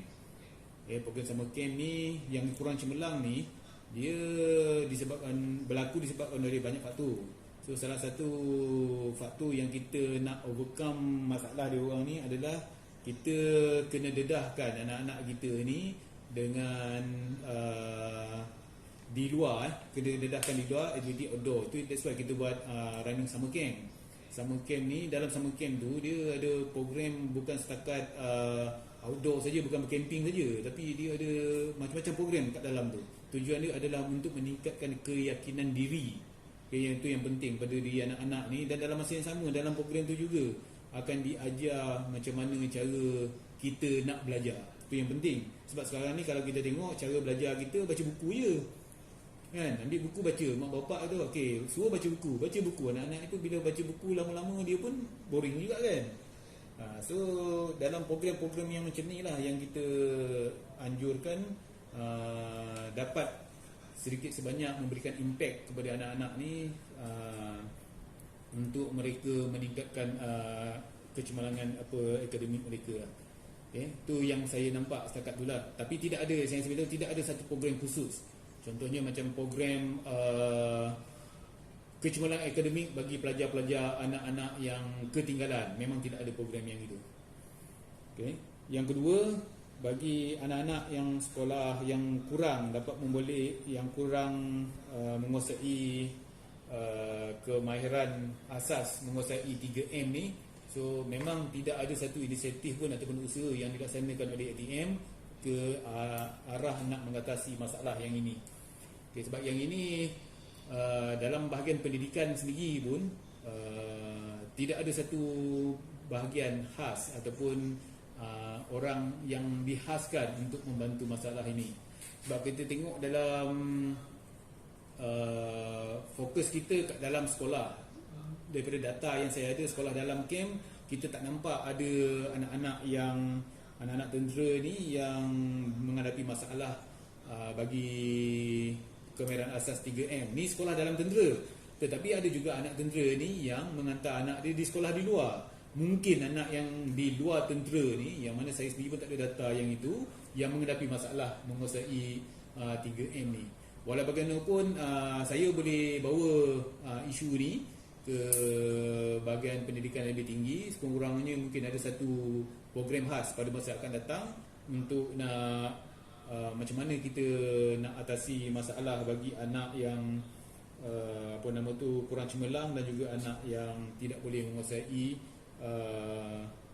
kemahiran asas 3M tadi. So sebagai maklumat tambahan, jurulatih pegawai dan juga jurulatih pendidikan yang ada macam pegawai ni dia lebih fokus kepada pengajaran secara andragogi, dan mana jurulatih pendidikan yang kita ada setakat ni dia cuma menguasai kemahiran asas khusus dan juga kemahiran asas mengajar bagi anggota-anggota tentera. So tidak ada anggota ataupun pegawai pendidikan ni yang betul-betul fokus kepada nak mengatasi masalah yang seperti yang Puan utarakan tadi. Okay, tapi dalam ATM juga ada lebih kurang dalam 14 orang pegawai ATM yang telah menghadiri kursus peringkat sarjana berkaitan dengan pendidikan awal kanak-kanak. Okay, ada pendidikan awal kanak-kanak, kelulusan dia. Walaupun yang pendidikan awal kanak-kanak ni lebih fokus kepada bukan aspek yang akademik ni, tapi kepada aspek-aspek yang kepada skill. Maksudnya yang kemahiran-kemahiran tertentu, tapi tidak difokuskan kepada kemahiran yang menguasai kemahiran 3M. So terima kasih kepada kakak yang tanya. InsyaAllah saya akan bawa isu ni kepada pihak atasan. Terima kasih kak. Boleh. Kalau tadi yang pinjaman untuk anak yang memasuki IPTA atau IPTS, gaji daripada bapa yang dipotong. Okay. Sedangkan kalau kita buat pinjaman PTPTN, anak tu sendiri akan membayar selepas dia orang tamat. Ya, Kan? betul. Jadi kenapa tidak diselaraskan macam PTPTN untuk mereka membayar sendiri selepas habis pengajian? Okay. Dia kalau tengok, terima kasih akak yang tanya. Dia ada dua kita tengok yang berbeza. Satu peminjaman daripada PTPTN. Satu lagi peminjaman daripada dia panggil SPAAT, SPA tu, skim pinjaman anak-anak anggota tentera tadi. Okey, SPAAT ni kita bagi kepada kemudahan ni kepada anak-anak anggota tentera tu sendiri yang tidak mendapat yang ingin melanjutkan pengajian di IPTS tetapi tidak mendapat pinjaman daripada agensi-agensi macam PTPTN, MARA, negeri dan sebagainya. Itu tujuan yang kita bantu. So kita yang SPAAT ni tadi potongan kepada parent. Tapi PTPTN potongan kepada anak tu sendiri. Memang kita tak ada selaraskan dari segi kedua tu sendiri sebab dia punya saluran pembayaran tu adalah berbeza-beza. Memang berbeza sebab kita yang ini kita pinjam daripada TKT, tabung kebajikan Angkatan Tentera, kita terus potong gaji, bayar terus kepada TKT melalui potongan gaji yang dibuat oleh ugat lah. Manakala kalau PTPTN kita tak boleh nak buat potongan gaji kepada PTPTN itu sendiri. Kita kena bayar secara ni sebab kita punya sistem pembayaran balik tu antara tentera yang bayar kepada ugat dan juga nak bayar PTPTN tu memang tak sama. Memang tak boleh nak buat. Kalau PTPTN, kalau PTPTN seandainya result setiap sem dia akan mendapatkan, Ya. PTPTN tu kan boleh ditukarkan kepada beasiswa. Okey. Tapi kalau yang pinjaman yang macam dicakap tadi, tetap kena bayar. Ya, tetap kena bayar. Tak Sebab ada keistimewaan. tak ada keistimewaan. Dia tak kena bayar sebab tujuan dia macam ni. Bila kita pinjam, dia satu tabung yang kita panggil TKT tadi. Kita satu tabung, kita pinjam. Lepas tu kita kena bayar balik. Bila kita pinjam, kita bayar. Dia sudah diberi tanpa faedah. Kan? PTPTN tu dia ada faedah dia tak bayar. Yang ni tak ada faedah. Kita pinjam dulu tabung tu, kita kena bayar balik. Sebab apa kita kena bayar balik? Disebabkan oleh orang lain pada masa akan datang, anak yang lain pun akan membuat pinjaman untuk mendapatkan kemudahan yang sama. Jadi apa yang kita bayar balik tu sebab kita pinjam kepada tabung tu, so akan digunakan balik oleh pemohon-pemohon yang lain. Cuma kemudahan yang kita bagi tu ialah tanpa faedah. Itu saja. Ya. Okey, kita ada dua lagi soalan ni. Yang pertama, adakah pasangan anggota ATM layak memohon pinjaman pelajaran bagi program diploma pasca siswaza? Okey, diploma pasca siswaza. Okey, yang dalam ni kalau kita tengok tadi adalah untuk apa nama tu? Pasangan. Dia pergi kepada tapat tapat TAPAT iaitu tabung pinjaman untuk pendidikan anggota tentera yang diberikan kepada anggota tentera dan juga kepada pasangan yang belajar sama ada di IPTA dan juga IPTS. So dalam soalan ni, adakah pasangan anggota ATM layak memohon pinjaman pelajaran bagi program Diploma Pasca Siswaza? Okey. So kalau kita tengok maksud perkataan Diploma Pasca Siswaza ni ialah diploma lanjutan. Okey, diploma lanjutan. So kita yang ini diberikan, yang saya terangkan tadi adalah untuk program ijazah dan juga sarjana sahaja. Maknanya ijazah ke atas. Ijazah ke atas. Ya. So untuk program diploma lanjutan ni, kalau program diploma lanjutan pasca siswaza ni, kalau dia bertaraf kepada ijazah sarjana, dia layak lah. Kalau dia setakat diploma saja, walaupun diploma lanjutan, dia tak layak ya.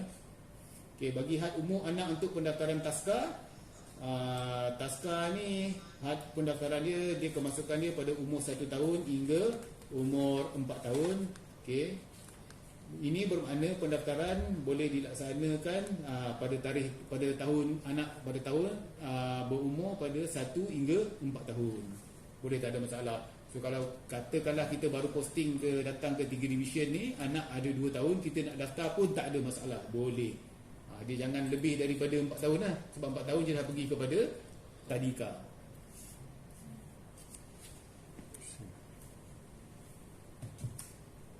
Baik puan-puan, ada sebarang soalan lagi yang ingin diajukan kepada penceramah kita?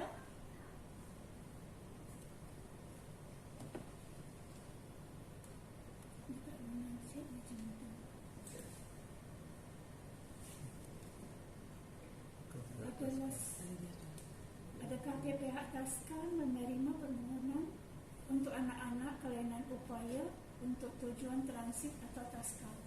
Ini dari Puan Nur Hadilah. Anak-anak kurang upaya untuk ke taska, sama ada masuk taska ataupun transit. Okey, yang sebenarnya untuk anak-anak yang OKU ni, anak-anak kurang upaya ni, kita tak dapat nak terima di taska. Okey, sebab untuk anak-anak OKU ni kita ada tempat dia macam di PPDK.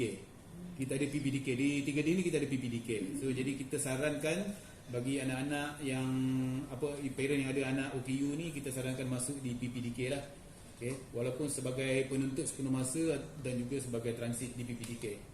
Jadi untuk yang taska ni, kita sebab dia ada aktiviti dia, kalau anak-anak kita ni macam kategori OKU agak susah lah kita nak laksanakan aktiviti tu.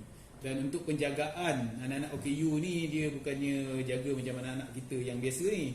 Dia ada special dia punya penjagaan dia tu. Jadi guru-guru taska, setakat mana yang saya tengok dalam dia punya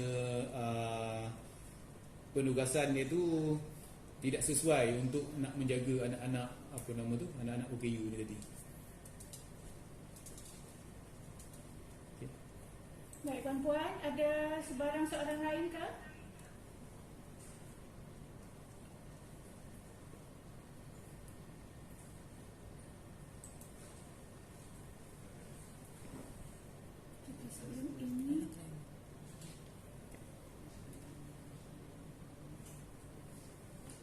Jika sebelum ini ingin memasuki MPD menggunakan result PT3, bagaimana untuk waktu sekarang PT3 ditangguhkan? Adakah masih boleh mohon untuk masukkan MPD pada Form 4? Okey. Terima kasih yang bertanya berkaitan dengan kemasukan ke MPD. Puan Nurul Samira. So saya telah maklumkan tadi, salah satu daripada syarat untuk kemasukan ke MPD, syarat yang baru tu disebabkan tidak ada lagi keputusan PT3, kerana keputusan PT3 pun tak ada. Jadi bolehlah menggunakan keputusan pentaksiran sekolah yang dikeluarkan oleh pihak sekolah. Okay. Jadi gunakan keputusan pentaksiran itu sendiri. Tadi saya ada bagi contoh tadi kan, saya kata kalau contohnya macam dapat A bagi satu subjek equivalent dengan tahap 6 dalam pentaksiran. So pentaksiran ni dia tidak ada grade A, B dan sebagainya. Dia ada berdasarkan kepada tahap yang akan dikeluarkan oleh pihak sekolah. Jadi kena dapatkan daripada pihak sekolah laporan pentaksiran tersebut dan mohon ke MTD menggunakan laporan tersebut, laporan pentaksiran. Okey, soalan seterusnya. Keistimewaan ini adalah diberikan juga kepada anak-anak angkat yang sah atau hanya anak kandung. Yang ini berkaitan dengan apa ya, keistimewaan ni? pinjaman. Okey, untuk saya rasa mungkin sebab soalan dia terus pergi macam ni, saya pun tak dapat fokus ke arah apa, tapi ada yang memberitahu pinjaman. Adakah pinjaman keistimewaan ini, pinjaman ataupun keistimewaan ini diberikan juga kepada anak angkat yang sah atau hanya anak kandung? Okey, anak angkat yang sah dan juga anak kandung pun boleh mendapat keistimewaan dari segi pinjaman yang sepakat tadi, dengan syarat mesti menyertakan bukti anak angkat tersebut dijaga oleh dia lah. Untuk pinjaman dan hadiah anak cemerlang. Okey, untuk pinjaman dan juga hadiah anak cemerlang, ya boleh, tak ada masalah, tapi mesti sertakan bukti. Bukti mengatakan bahawa anak tersebut adalah anak anak angkat ke, anak tiri dan sebagainya, yang mana kita yang jaga. Mesti ada bukti tu. Kalau tidak ada bukti, memang kita tak ada nak terima.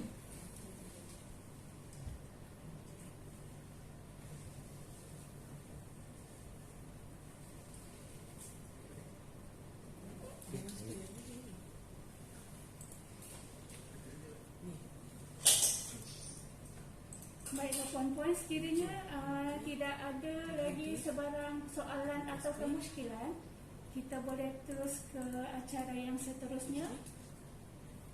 Gambar. Majlis diteruskan dengan acara bergambar. Mohon yang berbahagia Datin serta puan-puan ahli bakat yang hadir untuk membuka kamera masing-masing.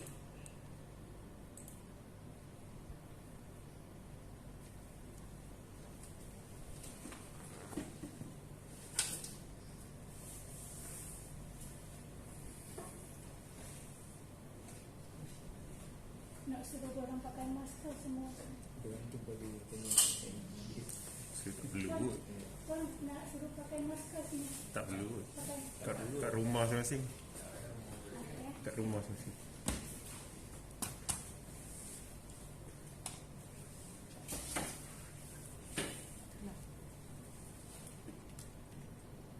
So, siapa yang akan ambil gambar? Tak boleh kan? Connect. Messenger text. InsyaAllah.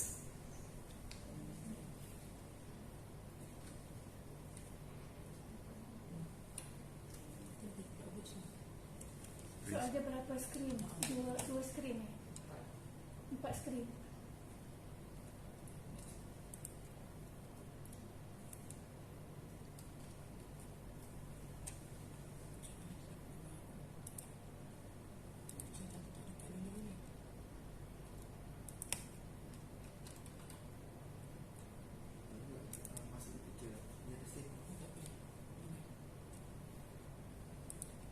Sebentar ya puan-puan ya. Tunggu kejap. Betul.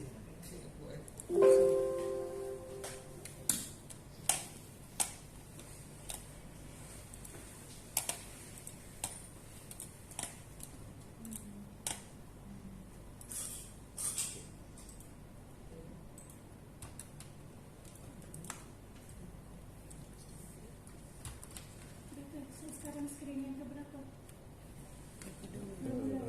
Password dia tu ada gambar mata. B147.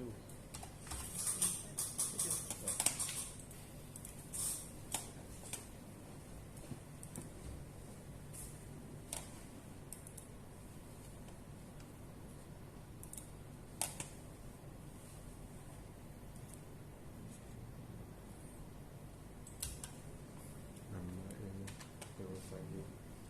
Sana dah save kan? Sana dah save. Tak dapat. Boleh. Refer saya bang.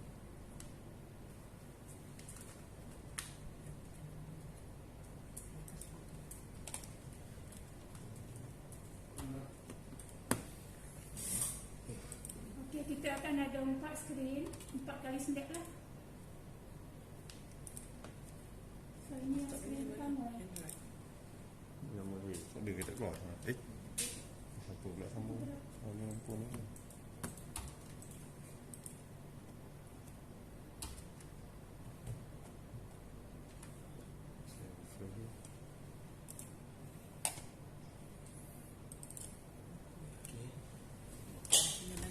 Okey dah. Jadi ni bukan lain. Oh, dah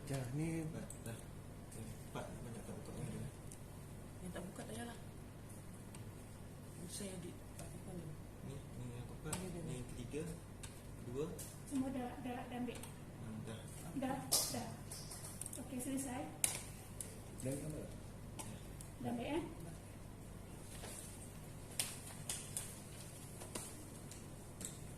Baiklah yang berbahagia Datin dan puan-puan sekalian, dengan berakhirnya sesi bergambar sebentar tadi, maka berakhirlah majlis kita pada pagi ini. Saya bagi pihak penganjur program merakamkan setinggi-tinggi penghargaan dan ucapan ribuan terima kasih di atas kesudian yang berbahagia Datin dan puan-puan hadir bagi menjayakan majlis kita pada pagi ini. Sekian, terima kasih. Wabillahi taufiq wal hidayah. Wassalamualaikum warahmatullahi wabarakatuh. Stay safe.